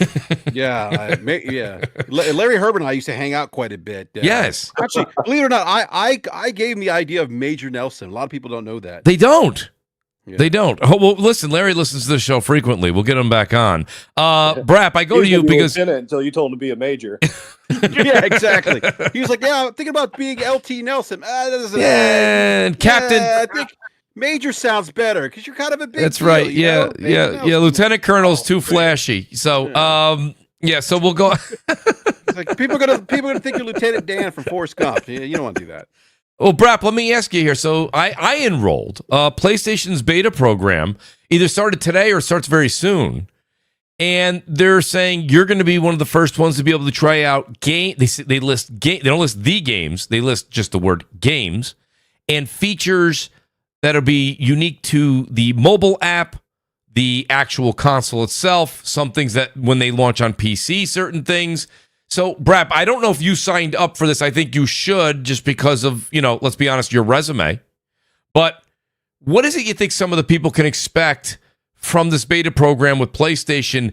And do you think, this is my question for you, do you think Marathon is one of the first games that the beta testers get to try out first? Yeah, it's interesting. I'm not obviously I was a Xbox Live beta tester, so of I course thought it was cool that they announced the beta program. Whether or not Marathon is going to be a game, maybe. I mean, possibly, right? I mean, I would think. You would think, given the fact that, look, I mean, clearly the live service thing hasn't really worked out probably as planned. That's correct. Yeah, I would imagine like live service games in that sense would make sense, right? Like that you would offer people the ability to test those games, probably like in some kind of like pre-beta. I would imagine and maybe they won't because it's also Sony. Because sometimes with those types of games, there's like a open beta, right? There's like a closed beta, then sometimes we have an open beta. But it is Sony, so I could see them kind of play on that. Hey, be part of this beta program, get more people in because you have this exclusive access to games like a Marathon or like what's the one Jade Redmond's working on, the heist game. I forget what it's called. Oh, that's kind of like Payday. They didn't give a name for the game yet. It's just what is it called there? Shoot, what's the name of the studio? Play something. I don't know. I'll look it up while you go ahead and finish your thought. Yeah, but yeah, I could certainly see that. They would those live service games they would introduce it. I'd be surprised. Fair games. Fair games. Thank you. Yes. I'd be surprised if there was like single player stuff in there. I know they're working on the live service version of not The Last of Us. I'm sorry, Horizon. That's still kind of in the works. So it'd be like those things would make sense to me. And plus, on top of the other things, the maybe system rollouts or feature sets. Xbox has done that with the Xbox consoles. Remember, I mean, I don't know. I think Mooch, I think you were probably part of this 2 years ago. Every time there's some kind of new dashboard update. Yes, I definitely signed up for that in the Xbox One era. I wanted to be the alpha tester for all the new. Yeah. Well, that's the thing. So I'm glad you brought that up, BRAP. So I'll go over and ask Kofi. Kofi, the reason I ask about this is exactly what BRAP just said. I did enjoy being. I eventually opted out because things got. I felt like Xbox was doing it. They were changing their dashboard quite frequently, if you guys remember, in the Xbox One era. And they were changing this and changing that. And then sometimes as you were a beta tester or if you were alpha, you would end up getting, there was issues and you'd have to reset. And I got tired of it eventually. If that's the same case, I'll probably get tired with PlayStation 2. I'm assuming that PlayStation will probably do a little bit more of a, hey, we've already tested this out internally. This is more or not if you like it versus is it always a, does it work type of thing. So, what do you think, Kofi? Is that something I actually agree with BRAP? I hope that there's some really cool features. One of the things that I remember seeing back in the day that PlayStation hasn't really is the picture, and I'm calling it picture in picture. There's some of that I think when you're game streaming, but I'd like to see the picture in picture used for more apps, like where you're gaming and then you have a small picture and you could pick the left, center, bottom right, bottom center, bottom left to be able to watch YouTube or Twitch or enjoy another media source. Oh. What do you think? I mean, they have it for, I believe, when you're not game sharing, when you're game streaming so like if I said, oh, Kofi, you're going through this, enemy, what's it like? And you're like, oh, I'll show you. That's cool. Yep. But can we do it with other media? I'm definitely down for something like that. I think I don't know if I'm the number one candidate for that because I play where I have another monitor next to my TV. Okay, that's fair. And then my PC is also here. So if I need to watch something or listen to something, I'm not going to be the number one market for that. But the number one thing I'm asking for is themes. I think somehow finding a reasonable way to offer people customization, like more customization, more similar to PlayStation 4, PlayStation 3 for styling, how the home screen looks would be okay with me. Yes. I'm trying to think of other significant things that I would really like. I mean, there's a lot of great things. The picture-in-picture for watching, your friends play, that worked wonders for me, just helping people with like games like Remnant 2, where there's just all these obscure things you have to do in the game. But like to your point, I think that the number one thing I would hope for from a convenience standpoint is if a new update does come out and it has, like, it could interrupt something that you are currently doing. Let's say like you're sleep, in sleep mode and you're in the middle of a game. They just give you an option to opt in at that moment. Mm-hmm. Hey, there's this new update. You might as well save and wrap that up because this is a OS restart or something like that. But I'm trying to think of something else other than games. Well, the thing is, they wouldn't launch this program if it was just going to be something very bland. I think they have something coming down the pipe. It could be a lot of small things or one or two very large things.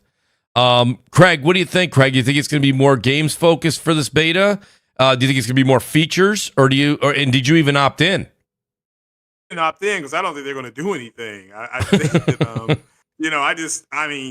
I wouldn't, but I would just say, here, look, let's just give this to them so that they quit screaming that we don't talk to them. And what they're doing is working. I hope they will do something. But if you got 10 people in there, they may say 10 different things. So, I didn't opt in. I'm okay with something coming out, and if I'm going to buy it, I'll just go and buy it. Yep. Do I think they could put things in there like fair games for people to try out? Maybe like Brad was just saying about an early beta test or something like that. Yeah, I think that'd be a good idea. But then they'll just complain because it's not the people in there that play it will just say it's not a complete game. So we're going to complain about. Well, Craig, let me ask you. Striker in the chat, he says PS3 emulation Mooch. So is that something? Could be. Okay, that's huge. I didn't even think about that, to be honest. Yeah, of course it could be. And if they do that, I think that's great, but there's no indication that's going to happen. However, if it does, I'm not like going to be like, oh, this is terrible. I'd be like, hey, that's great news for people within the beta. And I don't even know how to get into the beta. So I don't want to know because I'm not going to get in it. Shout out to everybody who's in it. I certainly hope they have conversations with you all.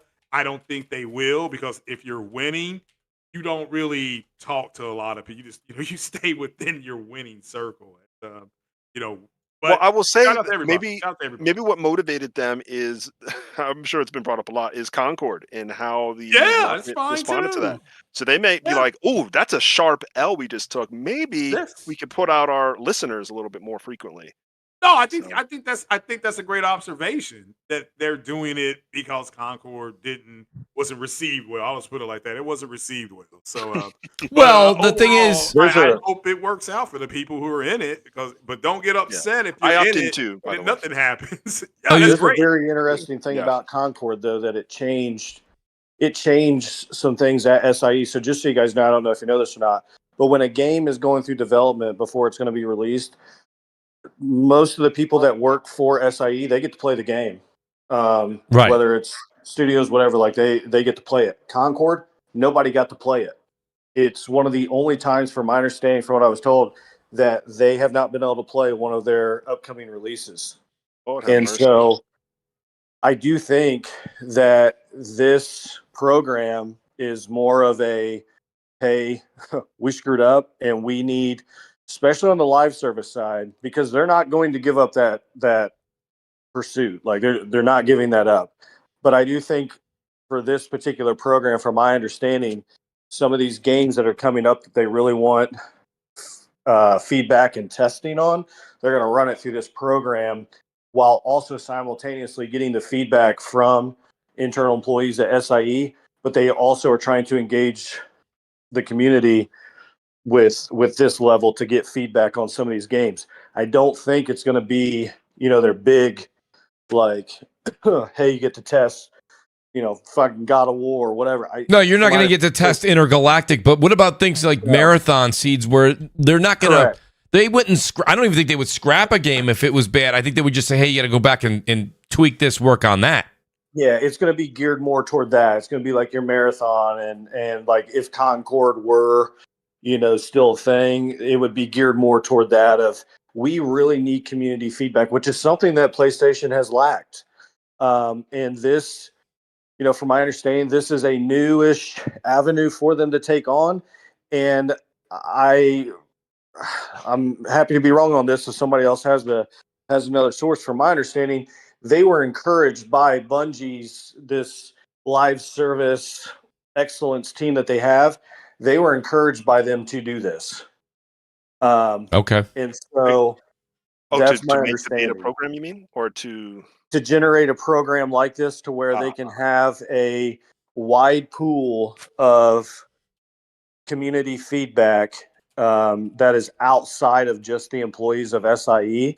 Yeah. It's geared to allow certain, I don't want to say certain because they opened it up, like all kind of people were getting in, right? Like it was not just geared toward content creators. Like there was a lot of people getting in.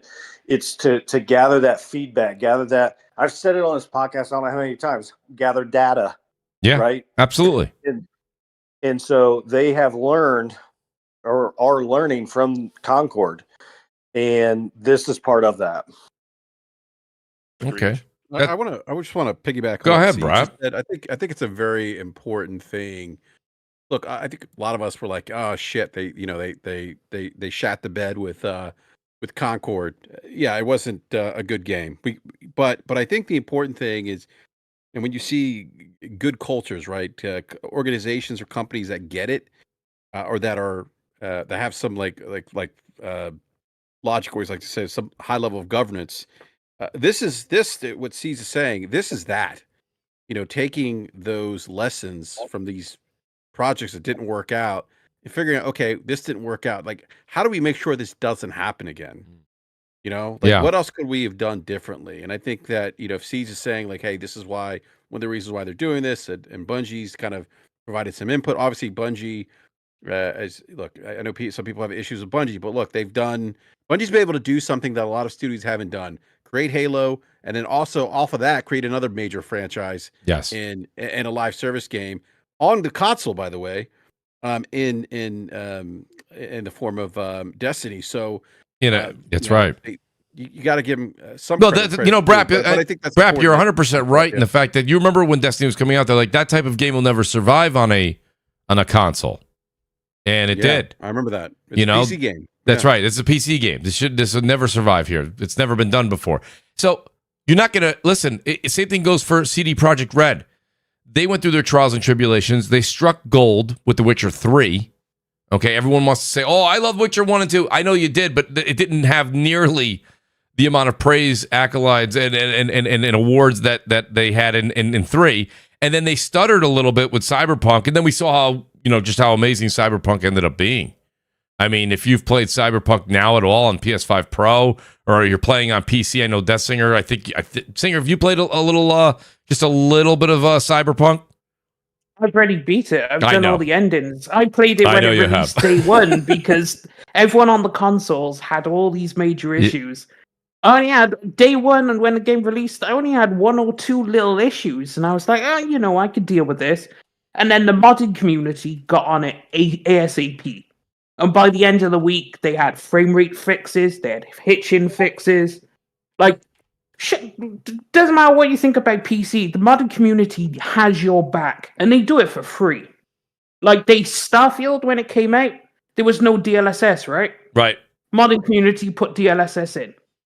2 days. The fuckers probably made Pan Am naked too in the first week as well.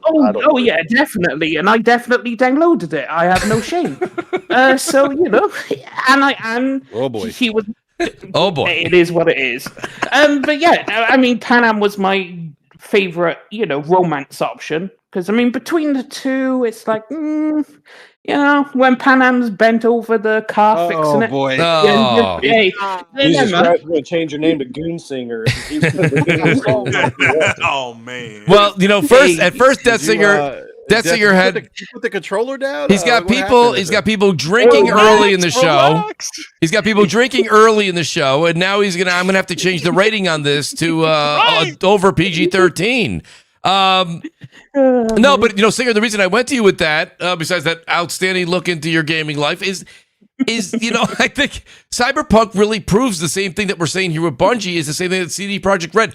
They had a couple of bumps in the road, but they've overcome those, and I think that's the thing. Now, when it comes to the games, BRAP, and BRAP, you were kind of making a point with this too. I think Seed's piggybacked off of it. I'm not really sure if we're going to be getting a lot of the first party games as far as God of War or Intergalactic. I think you're going to get the marathons. The other thing is I don't think even if Concord was in this service, that doesn't really change anything. Would they have just not released it? Because I say this all the time, and people really get they kind of get upset with the whole situation. But Concord was not a bad game. It just didn't bring anything new to the table, just like X-Defiant. X-Defiant actually had some issues at launch and also brought nothing new to the table. Concord was a very polished multiplayer game, but it had the modes. It had the modes of Call of Duty in the game, depending on the character you picked. A lot of them had the feel of a Destiny game. And it was like, okay, so why would somebody want to pay for that? It's just nothing. It was a new game that felt not new, but it was polished and it looked great. I don't know if necessarily, guys, a beta program saves a game like Concord. I don't know. It doesn't. Concord is clearly you didn't know you didn't know the market you were marketing for, and I always bring the comparison back to Marvel Rivals. It's like both hero shooters, but guess what? They understood the market perfectly and hit off with a success. But you come in with a hero shooter with no abilities, with no ultimates. Like make it make sense, right? People play it. Like I played Overwatch because I wanted to use Diva's ultimate to get a team wipe, right? I wanted to be that guy, get the play of the game. There's none of that. And the characters, as much as people go, it's not all about the looks of the characters. Let's keep it 100. What sells skins and sells the game is characters like Tracer, Widowmaker, May, Mercy, etc., etc. So, it just is what is required. And Marvel Rivals, they did exactly what they're supposed to do. Ultimates plays like Overwatch. The skins are on point. The characters look the way that people want them to look, and did massively well. So, I think they should have just, instead of making a hero shooter, if they just made it an arena shooter, it would have had success. Yeah, I But think they that tried- you're gonna, I can see that. I think that you're going to be playing games. From my understanding, kind of what their goal is, you're going to be playing games kind of like alpha-ish phase. I don't want to say like before or after because I don't know enough, yet about each game, like how they're going to pump that out. But it'll give them time to gather that feedback to make the changes within the game to make it more addicting, if you will. Like they're That's gonna fair. take that Okay. feedback Yep, I and see do that. So it's early enough. It's early enough in the project to where if they need to kill it and they see like, hey, this is not gonna work, then they can kill it. But it's also going to be early enough in the stage where they can get the feedback from everyone within that program to be able to make those changes in time to polish it. That's So my point, my Seeds. understanding. Like how much early when things go into something like the beta program, I mean, they might be able to buy them at most 6 months, at most if there's a major problem. I mean, No, I think some of these games that you're going to be seeing in this program, you're probably going to be. It's going to be much more time. I would say probably, maybe year or so. So you think earlier? You think alpha? You may be playing an alpha or something of that nature. Yeah. Okay, I that's think you're fair. going to be playing. I didn't think so. I thought it would be later. I don't want to say the bones of a game, but you're going to be playing not a quote unquote preview version, right? Mhm. But pretty close to it, because you're going to get to play the core of what they have, and then if the core of what they have is good and the feedback is good, then they can add other stuff to allow you to test it as you go. That's my understanding of the program and kind of how they're going to run games through this program. And then the hardware, because there's two components. I think there's actually three components of it, but I may be wrong on that. The second one is the hardware piece of doing stuff with their UI, and there's a couple other things. I don't know if I can dive into that or not, but there's a couple other things that are going to be released into that program that people will be able to test and give feedback. And again, it's very early stage so that they can implement it or kill it. And I really think that Concord, I mean, PlayStation kills things all the time. Like I think it was a huge shell shock of 8 to 10 games, but they kill stuff all the time. Yeah. And so I really think, like, from my understanding, Concord was a huge lesson learned of SIE people are to be able to play the games to give feedback, because that did not happen.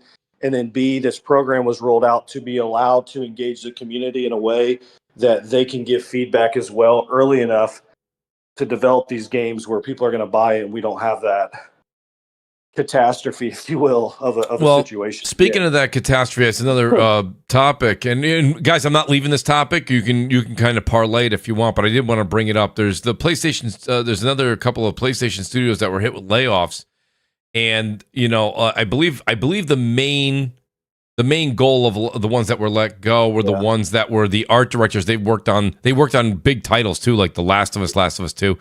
But a lot of people are also saying that this was also due to the fact that there may be the shift change, right? So they did during the Jim Ryan era, there was the games as a service, live service games, and now the shift is going back to maybe more traditional PlayStation with single player focus. Definitely not taking the foot completely off the gas on the multiplayer, because we did hear about, and that's another topic I have, is another PlayStation's new LA studios working on a multiplayer title. But the layoffs, BRAP, we never like to see this happen. But when there is BRAP, you work in corporate big America here, and when you overhire, because any company, I'm not just going to say PlayStation, any company is going to go in one direction, and then that company pivots and says, we're no longer doing that. That's not our strategy, with maybe either new leadership or they just saw a product that wasn't working. Well, the layoffs, it's not, you can call it evil, that's fine if you want, but it's not always, it's just they're changing direction. They don't need that anymore. Which is it in this case, Brad? Because the layoffs, on all fronts, we see this happening time and time again in the gaming industry. And maybe it's because that's the way the news reports it, but it seems like it happens more often than even in corporate America. I don't think that's true, actually. I think corporate America does it quite often, Brad. But What do you think Oh, when yeah. you see this?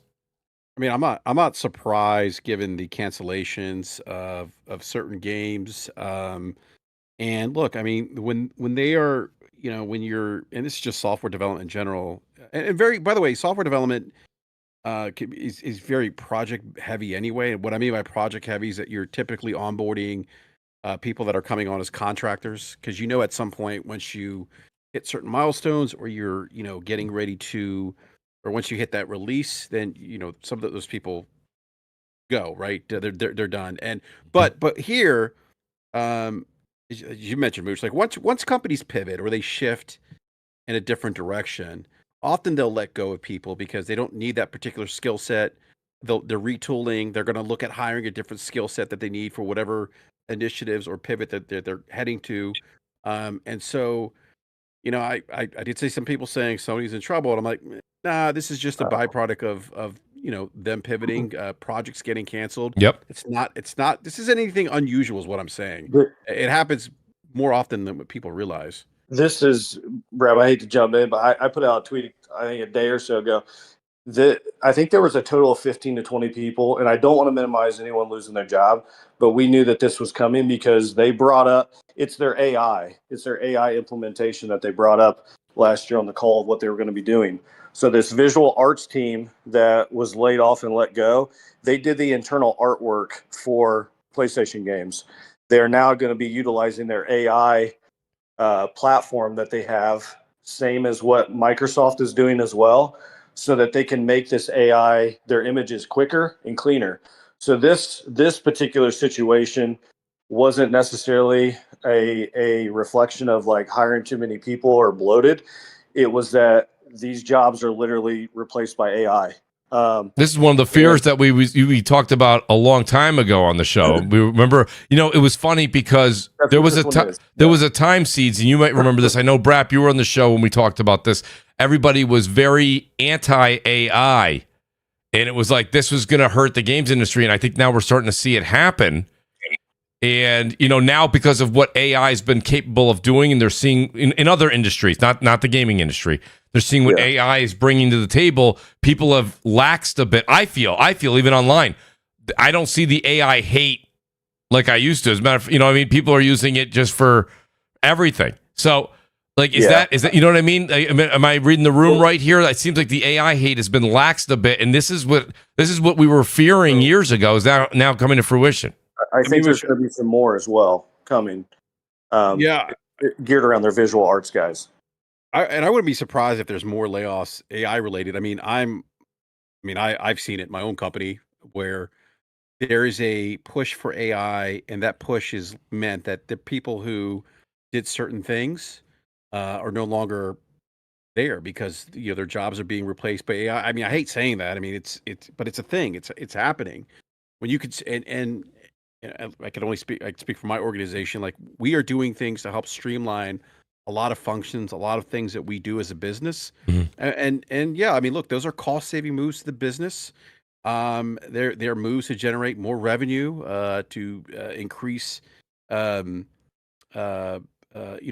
budgets, or not operating budgets, but operating profits. And like it's going to happen in game. What's happening? I would say it's going to happen in game. It's happening already. So I wouldn't be surprised. And not just at PlayStation, by the way. You'll probably see this with other publishers at Microsoft. This isn't just a Sony thing. It's going to be an industry-wide thing as we see more AI implementation. BRAP, did we lose you there, or did you just stop? I apologize. No, I stopped. Okay, well, that it was interesting because usually there's a fade off when anybody finishes talking. Your last syllable, it just e-break. Yeah, it just stopped. And I was like, it was AI implementation. That was it's fine. I'm looking around because last week we were having some PC problems on my end. I looked around. I'm like, wait a minute. No. I'm looking. Did everything go down? I'm like, no. I'm like, everything's up. I'm like, what happened? Where's BRAP? No, well, there's shout out to Eric in the chat. He says, no, it has nothing to do. He says, with AI, the ones laid off were the ones working from Ben's studio. No, that's not accurate. This VA Visual Arts studio, they do stuff for Ben, but they do stuff for the entire portfolio of SIE. And And so this is a collective. I think they were probably maybe working on the bin game that got canceled, but this is a result of their AI implement. I mean, you can pull up their. It was on their call last May. It's on one of the slide decks of implementing their AI into their visual arts. Like teams basically. That's what these layoffs were those guys and girls that do that. So could they have been working with Ben? Yeah, I guarantee they were, but this team was laid off specifically because of this AI move. I see. Well, I don't know. That's what do you think, Kofi? Anything on your front with this? I mean, it does seem like it's the way that the industry's going, right? I mean, we see what AI can do just on social media and how it can interpret real life scenarios and situations and voiceovers. Absolutely. It's impressive and frightening. I work in the development space. I don't do anything related to games, so I will never claim knowledge of gaming development. But when I see, more and more of my team members looking over at AI, I can see why people will be afraid of automation. Yeah. It's extremely powerful. And, just thinking about some of these employees, the only thing I guess I can think about for employees at Sony is it seems, well, I don't know, but I've seen at least PlayStation can give fair warning to a lot of these people who are laid off, and it's hopefully not so sudden, or they give some sort of, I don't know, notice, give them an opportunity to find, employment elsewhere. But yeah, definitely inevitable. Yeah, it seems that way, which is what, again, we talked about this years ago, and it was when we discussed it on the show, it was a huge anti-AI thing, and it was like, this has got to stop. We can't have this. And now it seems like it's running rampant through it. Listen, we're on a gaming podcast. We're talking about games. We're talking about the industry, but it's happening in every industry. Well, AI has gotten so good now. Right. Like, I was playing around with some art, like just typing in some random things. Yes. And some of the art pieces it was coming out with, I could take that and put that up on my wall with full confidence. And people be like, that is a wonderful art piece. Who did it? AI. It's exactly. like you've seen videos now with AI, how well it could emulate stuff, and it's only going to get better. AI can only go up. So it's an inevitability that, like art and stuff, you don't need people for that anymore, because AI will just get so good that you won't be able to differentiate it anyway. So what would be the difference? You just tell it what you want, and it makes it.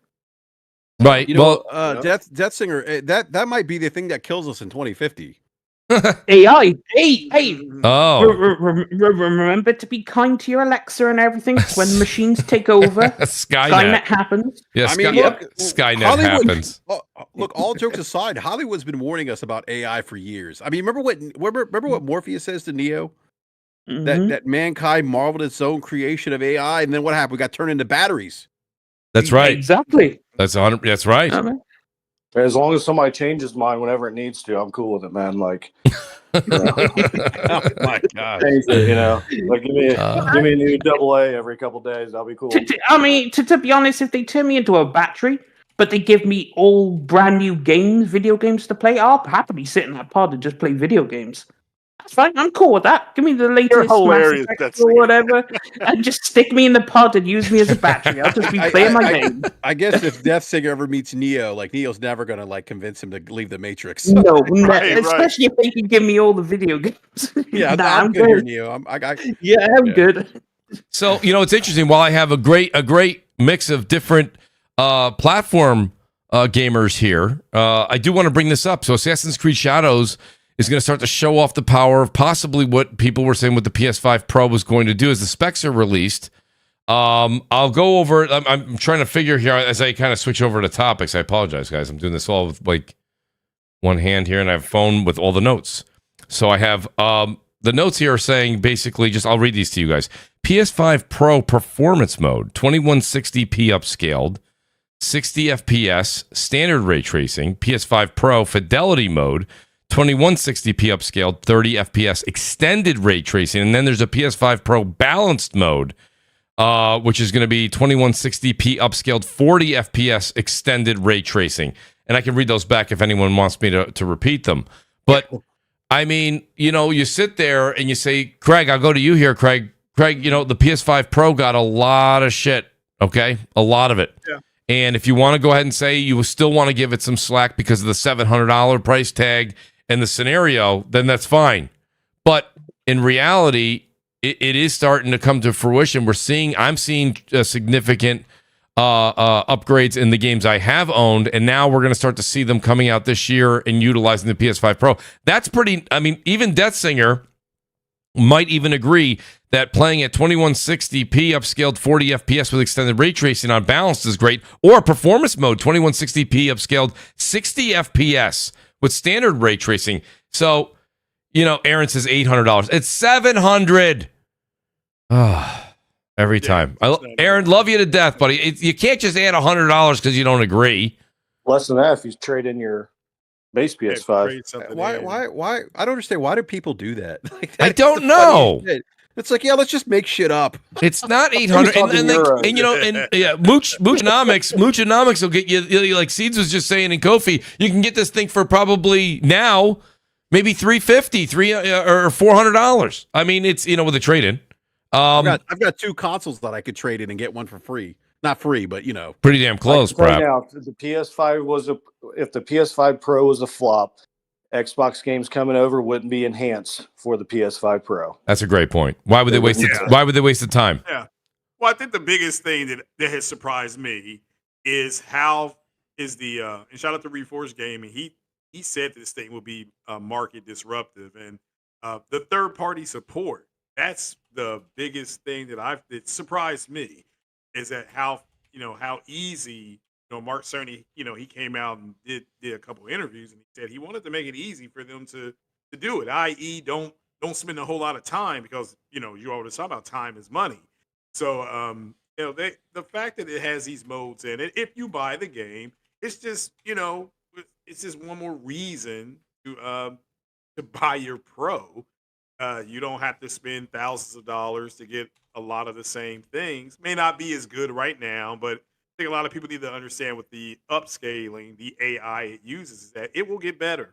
I mean, for people to sit up here and say that AI, you just heard people say AI will get better, and the machine learning that Sony has will get better. I think the new graphics cards that AMD put out, I think AMD made a statement that Sony did help them. That's right. So, so if people are now saying, well, will they get FSR on PlayStation Pro? Yeah, I would say that they are. They help make it, but overall, yeah, I'm buying the game. I know a lot of people here will probably buy the game, but I'm excited for the game. And yeah, I'll do all the modes. I'll probably end up on the balance. You say 40 FPS mode? That'll probably be where I'm at with that type of game. Mm-hmm. But that's just me.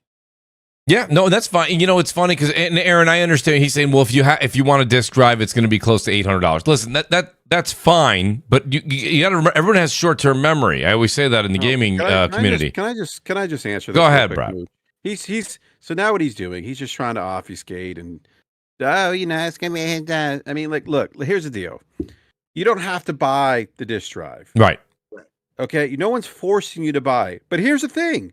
If you want it, as a consumer, you are going to be like, hey, I'm okay with it. I'm willing to spend that money. For crying out loud, people go out and spend $2,000, $1,000, $800 just for GPUs. That's right. There is a market of consumer that will spend money on those things.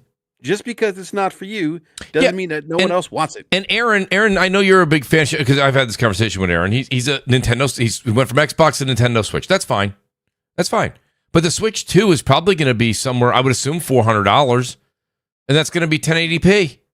And they'll have the thing with the upscale about it. And I don't have a problem with that. It is what it is. But the thing is that when it comes down to it, at the end of the day, you don't have to buy the disk drive. You don't, and the No one's Xbox, forcing you. but the Xbox can. Singer, I want to hear what you have to say, but hear me out. Singer, at the beginning of this generation, people were coming on from the Xbox camp, which I love. I love the conversation. I love the debate, but they're like, Mooch, come on, I can get into the next generation at $299. You know, it doesn't matter that it's going to play some games not at 60. Now we find out now Monday morning quarterback, right? Some of the games are going to be at 30 frames locked. Some of them are only going to get to 1080p. You know, I mean, and now that's okay. It was only $299. I mean, see, they would always venture to talk about the lower price point. But then when you do the lower price point with a PlayStation thing, they're like, well, no, wait a minute. You need to get, you know, you got to get the nice tailpipes, and you got to get the fin, and you got to get this, and you got to get that. You know, you're at like $1,200 by the time you get the custom plates. What? Like, huh? The thing is, you don't have to do all that. Of course Everything's not. An option. And people are complaining about AI upscalers. Before that, it's like Intel recently joined. If you're not up to date, they joined the video card market on PC, and they have their own upscaler, which is XeSS. And initially, it was dog shit. I mean, the Intel cards were dog shit. But now they brought people around because they improved it, and they rapidly improved it as well. They put pedal to the metal because they realized we have no hope in hell. And it's actually good now. Like an Intel graphics card, which unheard of, but it's actually a good option now, and it's cheaper than everyone else. Mm-hmm. So I expect PSSR or whatever upscaler they decide to use. Just to get better, and it will, and you'll get better performance because that's what the upscaler's there for. But it's you bought the Series S, sure. Coming back to that, you choose to play at 30 FPS 1080p. That is your personal choice.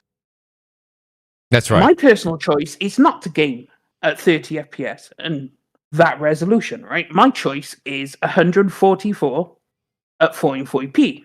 Mm-hmm. Now, the only option I have is PC. For that configuration, that's the only thing that gets me there consistently. So that's where I have to go.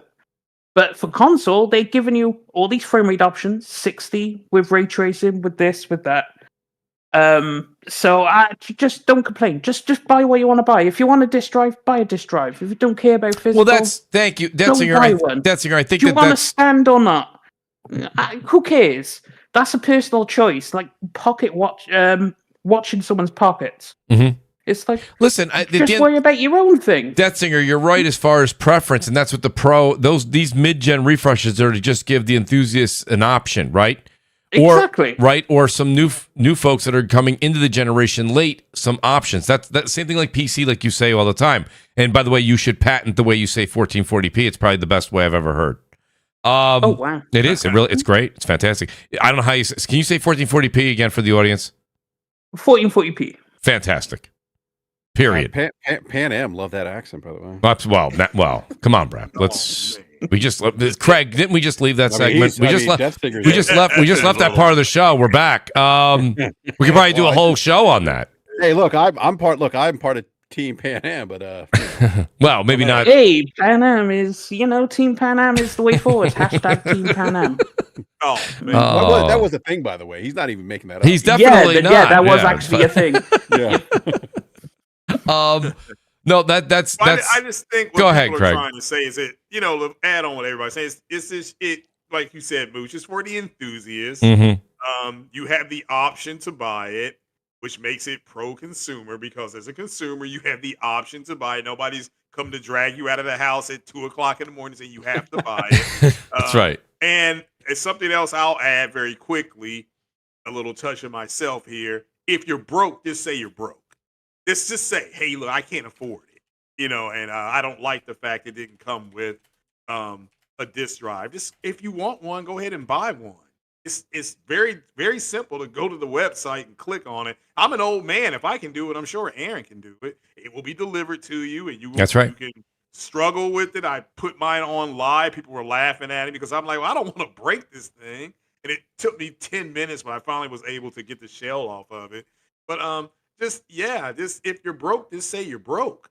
And, Well, you it's don't need it. You don't need it to play the game. Craig, you don't. Craig, I have it because I'm an old man. Craig, I the latter part of what you said makes the most sense, and it really goes with what that singer's saying. Do you want to play the 1080p, 1440p, or do you want to play the thing at 4K? Listen, at the end of the day, there's a lot of people that are fine playing. Listen, so you know what I should do? Let me just be fair to everybody here. Let me just read the other ones here. So the PS5 performance mode. This is the base PS5, folks. No Pro. Base PS5 performance, 2160p upscaled 60 FPS. PS5 base PS5 fidelity mode, 2160p upscaled 30 FPS. PS5 balanced mode, 2160p upscaled 40 FPS. But these are all standard or select ray tracing, which means basically just knock ray tracing right out. So the Pro's going to give you that 60 FPS with the performance mode, and give you standard ray tracing where you're going to get select on the base, which basically, you guys know, I said this when the generation started. To me, ray tracing is still a really, really great, and you know what? I'll go to the great Death Singer. It's overrated. It's kind of a buzz. It's a buzzword, right? It's still really overrated. It is. People think ray tracing is the be all. It really isn't the be all and end all. If anything, you're sacrificing FPS for your ray tracing, and most of the time, it's really not worth the trade-off. Like, sure, can you put Cyberpunk with path tracing on? Yes, you can.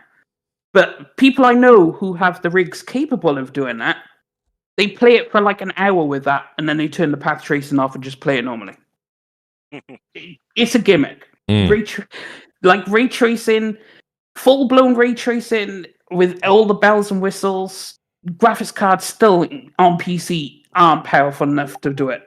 Like, if you you saw what the 4090 did when you put it at native 4K without DLSS, 30 FPS. Mm-hmm. Like that was the most powerful card then, and it just can't be done. So as people go, oh, it's got ray tracing. Yeah, just turn the ray tracing off. Just turn it off and don't stress your machine and enjoy the machine. Let the machine do more of what it can do for the other things you might dig, which is the performance mode or the quality mode. I know some people enjoy quality mode. They really do. Shout out to Mr. Grimm, by the way. I don't know if anybody on this panel has this kind of patience. Mr. Grimm in the super chat. By the way, thanks for the super chats, everybody. I appreciate them all tonight. He says, I held off from playing Sony first-party games since 2017 because I knew the Pro was coming. Now I have a giant backlog on my PS5 Pro. Patient pays off. Now, Mr. Grimm, the only problem with this statement is you said you stopped playing Sony first-party games since 2017. The PS5 base came out in 2020. That's some hold-off. But nonetheless, I tip my cap to you. That's some weight.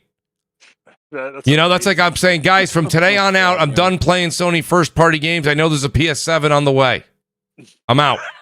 See you guys next week. That's pretty aggressive. That's aggressive, Mr. Grimm. I will say, I'm impressed. Yeah, but it's aggressive. That is some yeah. Right? Yeah, that's yeah. That's like saying I'm not going to eat this week because I know next week I'm getting pizza. That's Mr. Grimm says, "Yep, but true story." Oh, I don't doubt it. I don't doubt it. Yeah, I believe every letter you typed. Hey, God bless him for doing it. I couldn't do it. Yeah. Yeah. Oh my God. Shout out to the great D-Bax. D-Bax just telling me he's trying out the he got some new I think he got the new AMD. The 90 something 90s, yeah. 97, yeah, let me I don't know. I'm going back. He got the RX 9070 XT. Shout out to D-Bax. D was going to be on the show tonight. Competitively priced, right? Those are like 600 and lower. They are, but so and we may have to go to our resident Death Singer, PC gamer, BRAP as his another alternate PC gamer here. Death Singer, so the ones that they're comparing with AMD that released today, those are the ones they're comparing that to like a 5070, correct, on the NVIDIA side. Yeah, I mean, it depends who you ask, obviously. Yeah, no, that's why I'm asking. Yes. It depends because, different websites and different people will compare different graphics cards. It's like they reckon the new GPU blows the 5070 out of the water. I wouldn't be surprised because the 50 series is kind of a letdown. But that happens with Nvidia. One generation of cards is great. The next generation is garbage. The next generation after that is great. I mean, they did that all the time. You look at the 20 series, then the 30 series, then the 40, and then the 50. So, I mean, it's just going to be that way. And AMD, there's nothing wrong with going with AMD. The only thing you miss out on is DLSS. So you have to deal with FSR. But they are always cheaper. And they always give good performance. The only thing you lose out on, they beat NVIDIA in rasterization. But if you turn on ray tracing, the NVIDIA cards will outperform the AMD cards because AMD still isn't quite up there with ray tracing right now compared to NVIDIA. So if you care about ray tracing, an NVIDIA card, if you're like me and you don't really care about ray tracing, go pick up an AMD card because you'll get better performance in standard games. But if you're looking for overall greatness in building a super PC, if you will, you're still going to want to go with NVIDIA, wouldn't you, for a 5080 or a 5090? No. Thing is, PC gaming is options. Okay. You build the PC for what you want. So, as I said to you off air, it's like, what resolution do you want to game at? Do I want to be a 1440p gamer? Do I want to be a 4K gamer? Do I want to be a 1080p gamer? Well, then your rig's going to look a hell of a lot different to someone else because it's what you want. PC is catered to you, so I get to decide how my rig looks. Yeah, no, that's. I'm not disputing that, but I'm just saying. Okay, so let me ask you a question. The greatest AMD card that released today was what? Which one was it? Was the one D got? The 9070. The 9070. Yeah, the 9070 so is XT. the 9070 superior to the 5090? I'm asking. I'm not even. There's no catch. There's no. I gotcha. I'm just asking. I haven't looked at what people have been doing the benchmarks. A lot of people still haven't. The people I watch still haven't put out the benchmarks yet. Okay. Of what they run on games for a full comparison, so we'll have to see. Well, I don't listen. The Verge how much was the 9070X though, BRAP that D picked up? Shout out to D Batch, by the way. I don't know, but I don't know. What are those going for? I shouldn't say D, but I don't know. I thought they were going 5. I thought 500. 600. I thought it was 7. I thought the highest one was $700. Maybe, yeah. So how could they have a $700 card that's competing with a $2,000 card? But I've never honestly, Mooch, I've never owned an AMD GPU. Me neither. I know there's been some issues with AMD in the past. Logic put out a whole thread. Logic has 20 PCs in his basement and owns multiple AMD NVIDIA GPUs, and he talked about kind of the history of AMD since the 7000 series launch and some of the issues that those cards have had. I don't think he said that don't buy them, but I think he's kind of and I don't totally speak for him, but I think he says something to the effect sounds like there's pros and cons to each. Absolutely. But I've always leaned more, just me personally, NVIDIA. Because of the DLSS implementation, things like that. So Impatient Fire, shout out to Impatient Fire and BRAP. He's kind of riding along with what you and Logic were saying here. First of all, his super chat says, speak for yourself, Singer. He says, I play PT on all the time. I think he means ray tracing, RT on all the time on my 4090. It makes a huge difference in Cyberpunk 2077, and I can't play without it. Shout out also to El Nini. El Nini, thank you for the $10 super chat. Guys, the super chats really mean the world to me. And there's a lot of games we're picking up. We're going to be doing a lot of reviews. It's going to be great. But then let me see here. I'm just looking here. Impatient comes back. He says, Mooch, he's referring to the AMD one. And guys, again, I don't, he says it's a mid-tier card. It runs better than the 5070 in rasterization, but it's not a high-end card and sucks at ray tracing. It isn't, and I just looked at the benchmarks, the people I go to for the benchmarks. Yeah. The 7900 series is actually outperforming the 9070 in a lot of games. Like Assassin's Creed Mirage at 4K, the 7900 XTX in quality mode, FSR, is 131, and the 9070 XT is 20 frames behind it. Oh. So an older card is outperforming it in the MD catalog. So I mean, I don't know. Like, if you want to buy it, buy it. Personally, I'll stick with Nvidia. It just is what it is at this point. Yeah, but like, yeah, I'm sorry. Go ahead, Singer. Oh, I was just gonna say, CPU is always AMD because I don't trust Intel. Intel shit the bed massively. Well, I was going going to say, Intel used to be absolutely phenomenal. I'm going AMD for CPU as well this generation. Yeah. Intel 2 or 3 years ago, I thought like kind of like, I don't want to say took the crown back, but since then, since my build, yeah, AMD. They shit the bed massively. I don't blame you. I don't blame you, Mooch. You want to look at AMD right now? Yeah.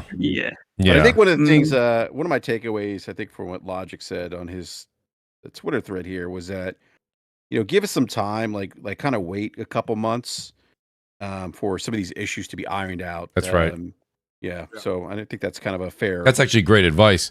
Well, assessment or recommendation. Let me ask you guys a question. I'm glad we could touch on Death Singer's bachelor's degree in PC this week. That's always great. I like that. But I do want to ask you guys a question, and I didn't want to bring this up because we talked about it on CrossFire about a month ago. But the problem is when there's smoke, there's fire, and it keeps coming up. And I don't like it. I know I'm bringing it up because it's in the news again. But I think after this, I'm not going to bring it up again unless they actually do it. There's rumors coming out that GTA 6 could cost $100. I mean, I'm not even going to. This is no more than 5 minutes on this, guys. I mean, is this something that is this something they will do, BRAP? And then is this something that they'll get away with? It's the two-part. You know what, Mooch? I gotta be honest with you, man. Yeah. It would not surprise me if this game launched at $100. Wow. And I'm telling you, it will sell gangbusters. Yeah. I don't. So BRAP. The question is you're saying it's going to sell insane, whether it's 70 or 100, and if they know that, then that's what ends up happening. But the news, the gaming media consistently has an article out. It seems like every once a week talking about this. Yeah, I just look. We're at some point, just because of inflation, we're going to hit that $100 price point. Like that's going to happen. That's just. I mean, it's going to happen. And if you look at like I don't know the history of video games. I think on average, there's always been some kind of price increase every 12 years or something. So, I mean, like that 100 price point, we're going to get there one day. But with GTA 6, like, there's that live service component to it. So there's that, you look at like the money that people spent on shark cards. Remember GTA 5 was like charting NPD for like years, right? Like top 20 NPD because people were buying it over and over again to get the shark card. So the point is that people have shown Rockstar or 2K or just Take-Two that they are willing to spend lots of money on this game, and it goes back to supply and demand, right? That's right. If the market is willing to spend a lot of money, and they know this, they have data on this, it wouldn't surprise me, given that it's been 12 years since the last GTA, maybe more. I think it was 2013. There's potentially pent-up demand for a new GTA game, and so it wouldn't surprise me. Look, people are buying or spending $100 on special editions.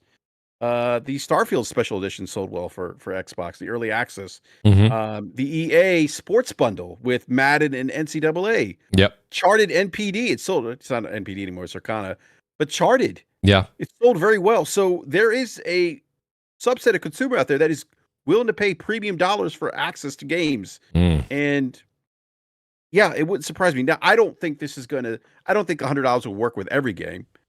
I think that's kind of the fear that people, they charge $100 for GTA 6. Now every game's going to be $100. I don't think that's the case. But I wouldn't be surprised. For this I think for this approach, they're gonna make a value proposition for a $99 whatever edition that includes things that are coming out months after its release, like month 3, month 6, month 9. But I still think it's going to launch at 70. But I think what they'll push is the most expensive edition. They'll be like, oh, by the way, it's still 70. But like all the commercials will probably be including all these fantastical things that have amazing graphics and story. Well, let me ask you this, Kofi. I do also agree that it launches at 70. But the one thing I read this really was just like a one-liner. But what if they ended up? What's happening with GTA Online? They could very easily say $70 for the base game, right? And then the new GTA Online, which, you know, if you want to play the enhanced version of that, it would be $30. Is that something that would hold water, or no? GTA Online will remain free, and you'll just, you know, buy the currency in game. I don't think so. I think they're gonna charge for a new version of online. Well, I understand how popular it still is, so they don't want to abandon any of those players. But You know, I don't know. I feel like they want to reinvigorate an opportunity for people to join back on that. I don't know how they would do it though, because I understand it's like when your multiplayer is so popular, like it's like Counter-Strike, right? People still playing Counter-Strike, so when you introduce a second one, you don't want to disrespect people playing the first, but right. I'll tell you, man. I don't know. $100 that's a big price. I think they could do it though. $100 because they know people are going to buy it. Well, but BRAP, also it's yeah, I agree with you, Singer. And that's mainly because of what BRAP's saying. If people are going to pay $100 to play 5 days early, then they already know there's a market out there. Thing is that they'll do it because how well they've done GTA Online. I just went back and looked through. Since the game launched, they've released 50 to 60 free content updates for GTA Online since release. Yeah. And they've been doing like 2, 3 a year, 4, 5 a year back in like 2016. And they've been adding cars, they've been adding maps, things to do, new houses, expanding it constantly. So they're probably like, well, we're giving you all this content for free that will last you for years and years and years. So if we charge you 100, that's a trade-off people are willing to accept because they saw how well GTA Online has done. And they're like, well, we'll charge you 100. We know the whales are going to buy the shark cards, as they always do. That's right. And we know GTA is going to trend for like the next 20 years on MPD, even if they charge 100. So they'll just put it at 100 and go, we could do this because we know what we got here. And for the GTA Online, I think they'll just transfer the people over and they'll be like, oh, come play the new... Like how Warzone, you know how they do a new map? Like they completely... Like, they'll just move people. GTA Online will still be a thing. It'll just be a new map. Okay. And the new map will be for who? In the new game, for the new game. So when GTA 6 releases, they'll have a brand new map, and they'll just move people over and be like, you could bring your money, you could bring your cars, you could bring your guns, you could bring your outfits. Well, if they're gonna follow trends and what they did, I think that your idea holds somewhat of water, Tetzinger, but it would be a year after. Remember, I think GTA Online came out a year or two after GTA 5. So I think they're going to... Yeah, they'll stagger they could do it. They'll they stagger They could release GTA Online like 6 months after, though. Because I think they learnt with... When GTA 5 launched, if everyone remembered, the multiplayer didn't come later. Where we all went out and bought GTA 5. We all got home on Xbox, on the 360. We all put GTA on in. We all jumped in the party. Oh, by the way, there's no multiplayer for a while. So naturally, we were all depressed for like the entire day because we were expecting online out the box. And I think they're not going to make that mistake again. I think they'll have online day one because what they'll do is take what they already got and just make a new map. The same way Warzone does. Like they don't release a new Warzone. They just create a new map in Warzone and then move everyone over to the new map. And that's what they could do there. Because they already have the servers. You already have the infrastructure. So just make a new map. Yeah, you don't want that initial hype wave to be missing online. Right. An opportunity to talk about online. That's a good point. That's a very good point. So shout out to Sheffield Sphere. He says, as long as the game is worth $100, it shouldn't be a problem. He says, I'm down for the trend of talent demanding their worth. So it's funny because to a certain extent, I agree with Sheffield Sphere and the fact that we're seeing how the industry gets hurt and how teams, even after they have a what we'll call in air quotes a successful launch, are still some developing teams have a hard time surviving. So I get that, but in the case of this particular game, this game is going to make an absolutely absurd amount of money, even at the $70 level. So it's not a matter of getting that extra 30 per because, they need it. It's that would be just, I think it's just asking for an extra $30. I'm not a big fan. I think $70, if anyone's listening, you never know who's listening, $70 is probably the right price point. If they wanted to offer more in the terms of maybe play a week earlier and get, these types of skins or outfits or a car or this and that, and it's a little extra, you're giving some more for that extra $30. Well, I mean, other games are doing that now, so should I say they can't? Sure, they should. But I don't know if it should be $100 for just the standard game. I mean, that's because think about it, guys. Be careful what you wish for. If you think that they deserve it, well, there's a lot of developers that are making games right now who will go, well, wait, I deserve that. I'm working, 80 hours a week too. So that's a dangerous. Seeds, what do you think, Seeds? I don't know if I see you're muted. I don't know if Seeds can hear us right now. Seeds, do you think the $100 is something that not only do you think it'll come to fruition, and do you think it'll end up setting the wrong trend through the industry? You don't want to start seeing games being $80, $90, $100, $110 a game moving forward. That's really going to slow sales down when you're not named GTA 6. Yeah, I mean, I obviously as a consumer, I don't want to see it. I think if there was a game that could try it and see how the market bears it, it would be GTA. But then at the same token, it's really not a good analytical data point to study because it's GTA 6. And so many people are going to, do whatever they need to do to buy the game. I think it was NBA 2K maybe that started the $70 trend. I could be wrong on that. Somebody can correct me if I'm wrong, but I think that was the first one that came out that was 70. So I do think the next probably, I'll say this. You're already seeing deluxe editions, things like that sell, and include extra freaking skins and shit that are selling for, over $100. Right. And so I think that someone could probably make a case for it, to introduce it and see, how the market bears it. But again, you run that risk of not everyone can do that, right? Like not everyone. Well, I was just going to say, it's not really a good price. Case study, right, Seeds? Because, have to. And GTA 6 is just not going to be a good case study because it's GTA 6. Like there are certain companies, I think, that could demand $100 for their games. I really do. I think that they could. I don't want to see it, but I think that they could demand it and people would buy it. And Rockstar's one. So, could they do it? Yeah. Do I think they will? I think you'll have obviously $100 versions of it, but I don't think the actual base game will be $100. But again, like making games is getting more expensive. We know that from the data. And the next, I don't remember how many years ago, somebody in chat might know, but I don't remember how many years ago was it NBA went to being $70. So we already had that one price increase. Let's say 3 years ago. I don't know if that's correct or not. I don't remember when it was, but I think it's a matter of time before we see that next step up to 80.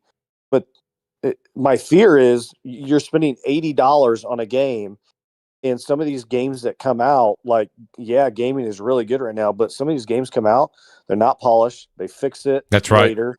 And you just, I have all these different concerns. That's a great point. Consumer base. If you're going to put out a $100 game, it needs to be clean, polished, and perform day one. Not, hey, thank you for your $100, consumer. Now I'm going to fix it over the next, freaking 6 months. So Seeds, that is a huge concern. Seeds, we really do got to talk about what you just said for a second. How many games have come out in the past 5 years that you guys in the audience can think about this too? How many games have come out and they're like, well, the game came out and I don't want to use the word broken, but there was definitely a patch or two needed. You can't charge $100. That if it's $100, that thing's got to work like the way when you pull out of a dealership with a new car. Like you're not going to pull out of a dealership with a new car you paid $50,000 for, and there's some sort of a noise coming from the back or your tire or you're wobbling down the street. You can't your check engine light goes off. You're not like, well, I'll just drive it for a couple weeks. I'll go back, check it out later. Not $100. I mean, and maybe I'm going a little too far with that analogy, but $100, this thing's got to work 100%. This thing's got to be flawless. This thing's got to get a 10 out of 10 from the hardest critic out there. That's the other thing. That's the other aspect is the review side. Like right now, I mean, I got my copy of Assassin's Creed Shadows today to review. And if that game was $100, right? I think that the first couple of games that are $100, you do have to review it. Like in my reviews, I put who should buy and who shouldn't, because I think there are cases for both. But I do think the first couple of games that come out at $100, if they do that, that microscope is going to be so much more tense on those games, because you're literally going to be telling a consumer to spend $100 fucking dollars. Yeah, come on a product that could have issues after day one patches. That's the other thing that I want to hit on real quick and then turn to somebody else. We have seen day one patches that can literally break games and cause issues that were not present when we or others were reviewing the game. And so I do think that if a game is going to come out and set that precedent of trying $100, they better have their shit together tight. Yeah. Because it's going to be heavily scrutinized. Yep. And if there are any missteps, it's going to be, see, we shouldn't do $100 because they're not ready to do it. It's just slob. And yeah, I turned to somebody else. Mooch, the thing I just thought about it. What's that? Base game will be $70, right? Okay. $100. You put the deluxe edition where you get to play the game 1 week early.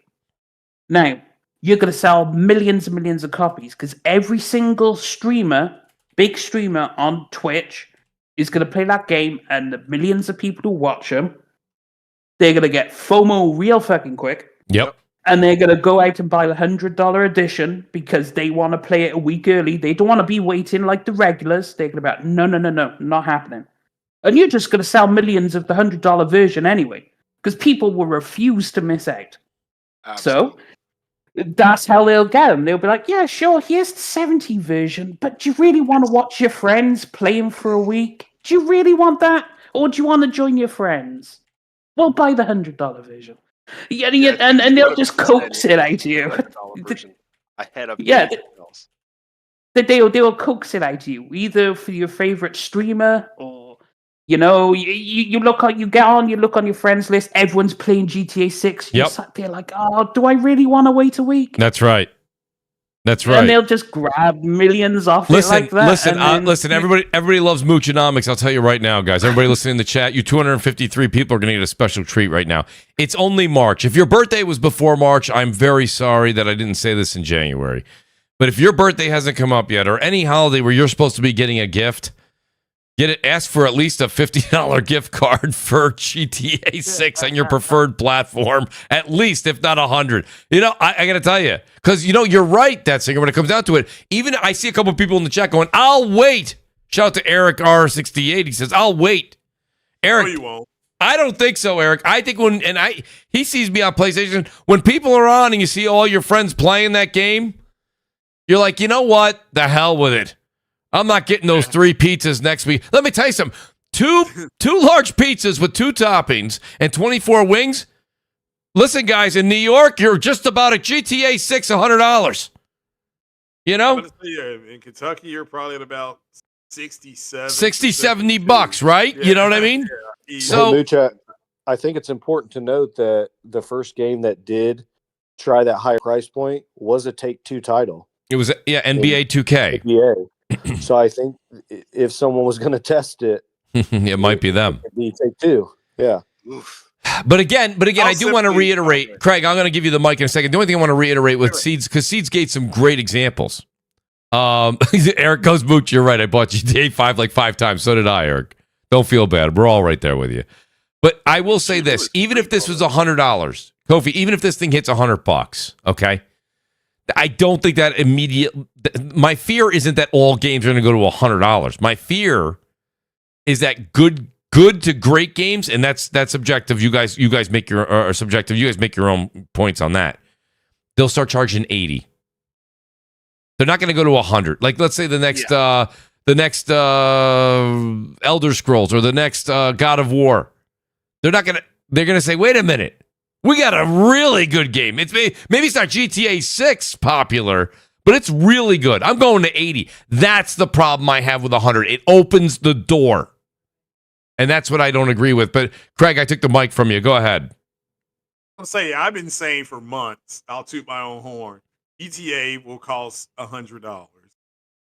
Oh, no, Craig. No. Yeah, they will tie it into the I think it may be tied in or something like that to like Rockstar Social Club. I don't even, it's something like that they have out. If you go back and watch the very first trailer, when they're showing things, they're showing people doing hearts and things like that. And I've been told that could be connected to the cloud. Now, I think it's going to be extra, like the new Sony remaster engine that's being made, that they're not just going to give that to you. You're going to have to go out and pay for it.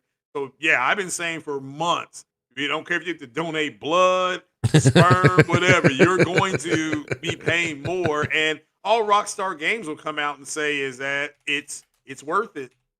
And you're right, people can wait. I'm not here to say that people, I just don't think they will. And I do think the starting price will be 100. I think the early entry price will be 149. And I think the ultimate version it'll come with shark, whatever it's called, shark dollars, whatever they're calling it. I think you're looking at 199. And for people to say it won't, that, and then you may have a PlayStation 5 bundle, and that's then you're looking at even more money. So and a possible GTA controller and GTA, and I'm gonna show my age here, and I'm sure if BRAP's still here, he may be able to attest to this. There was a game that came out in the 80s called Pac-Man, late 70s, early 80s. And it was a cultural phenomenon. That's where this game is on the precipice of being. Pac-Man had hats, t-shirts, underwear, underoos, socks, shoes, lunchboxes, cartoons, comic books. It had all of that. And Grand Theft Auto has that type of cultural significance, and I think they walk out and they whip it out and they say you're gonna pay. And again, the God of War collection costs like they didn't have like a 199 or a 189 version of that game. They did a 149 version of Forbidden West, something like that. It came with some type of special thing. Mm-hmm. But so yeah, there's people. This whole thing of things are not going to be cheap going forward. And you just need to start save. I said last year, start putting $10 back a month on a little bitty debit prepaid. You're not kidding. You're not kidding. You're not kidding, Craig. Yeah, and then when it comes out, you're just sweaty. Worst case scenario, you have more than enough to buy it, and maybe if it comes with a controller, you can get the controller too. But overall, it's this game is. I've heard it's going to cost over $1 billion. If it makes any difference, the movie Avatar, the second Avatar, I think James Cameron got that out at a little close to $1 billion. So so I'm just saying that I agree it better be. It won't matter if it's not flawless.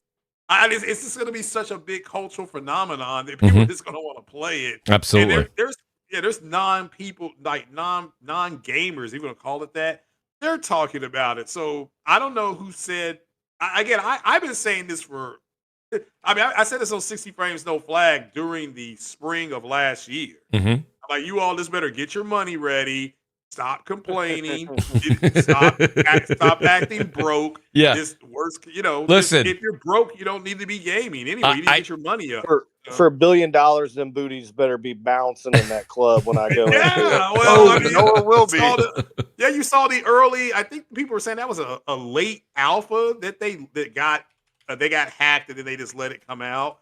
So it was already all this stuff that was in that from this game looks stunning, and they're still building the game, and so just have the money ready. Yeah, people. It's not hard. Yes, it'll hurt a little bit, but by God, when you get that game home and you plug it in, and it downloads, you're gonna be like, hey, I'm streaming this bad boy. That's right. Well, that's it, and that's what that's. It's funny you say that, and Death Singer's gonna say no, never, and that's fine.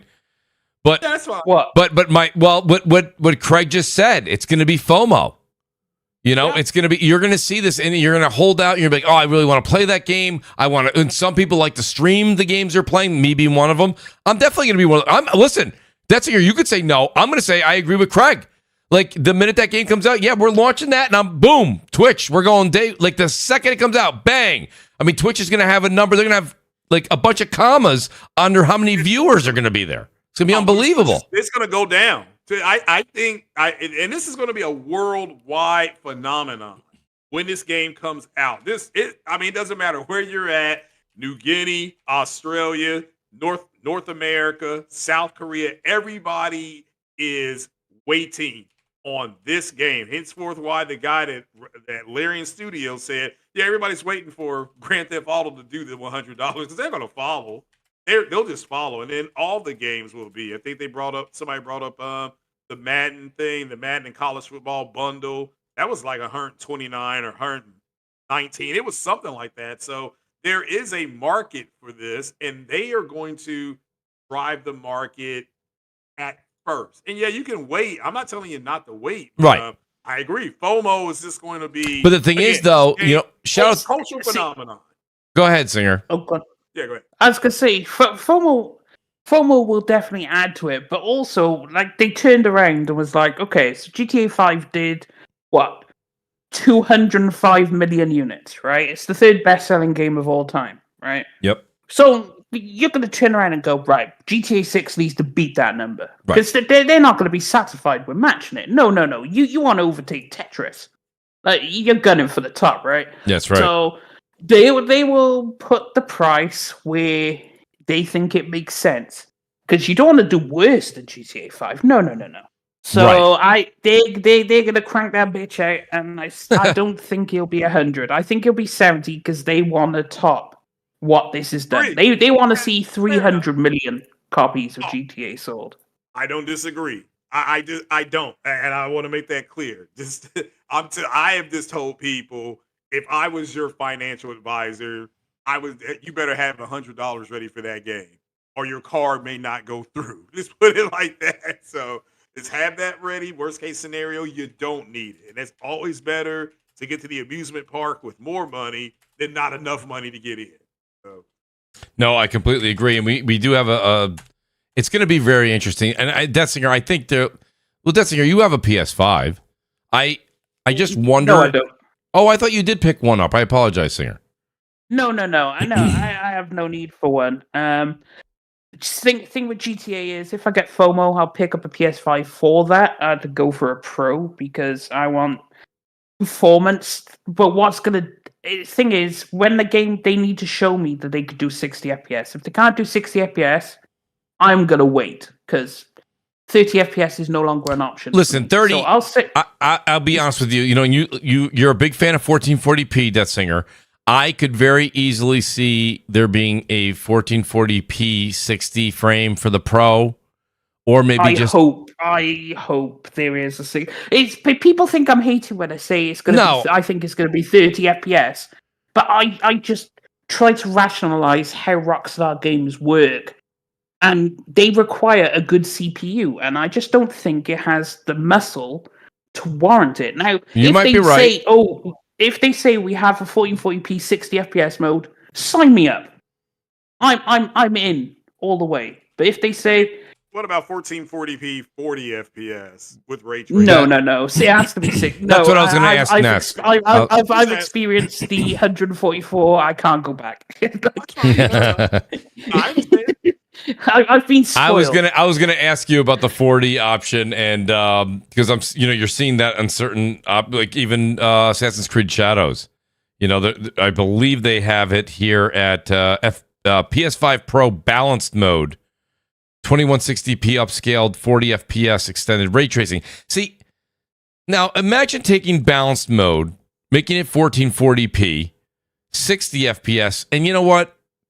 Drop the ray. Just do whatever you want with the ray tracing and get it out of here.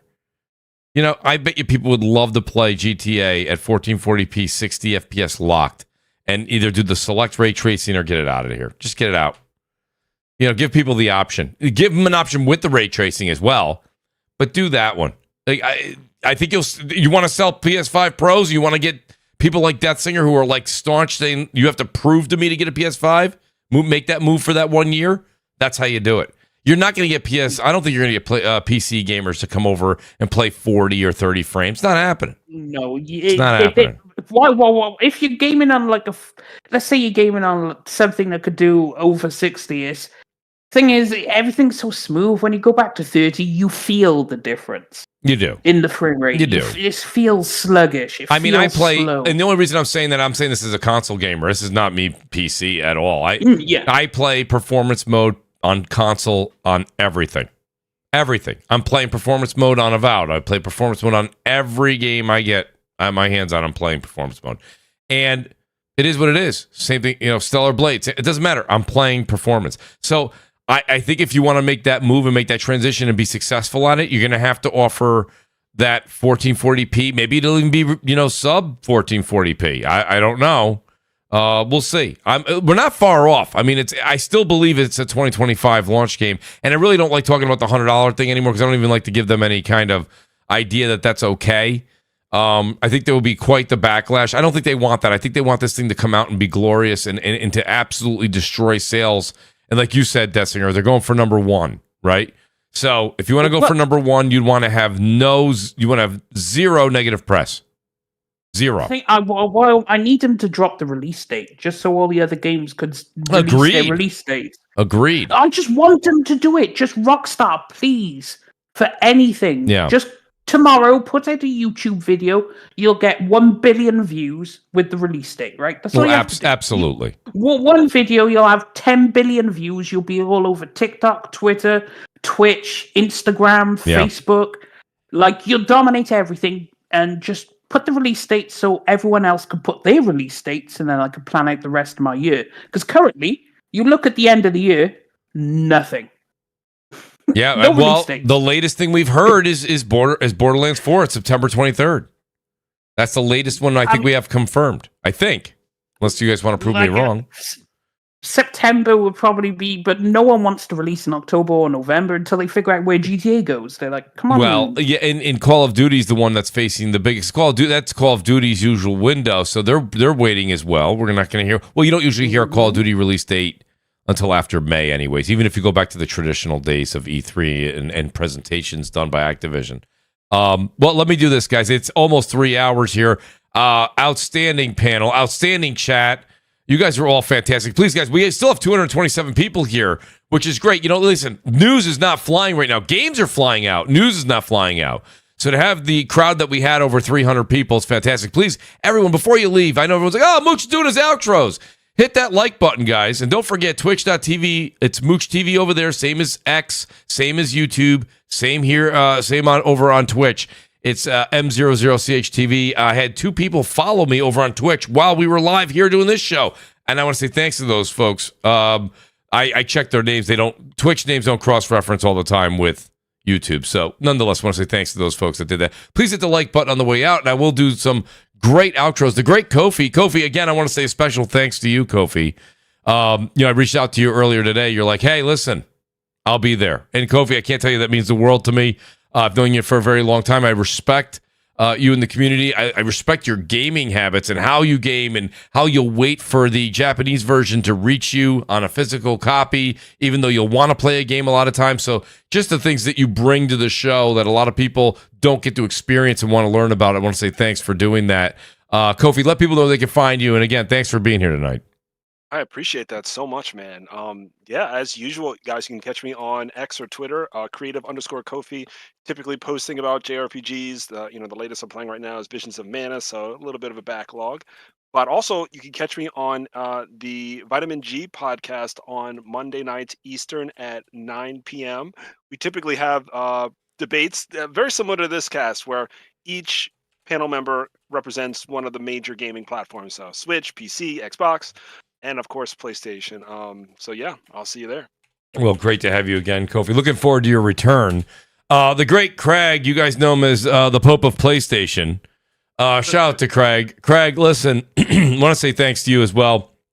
Love what you do on 60 frames. No Lag over with Porter Rock. Shout out to Porter Rock, by the way, too. Porter Rock was supposed to be here tonight. He wrote me about an hour before we went live, and he said, Mooch, I told you I'd be there.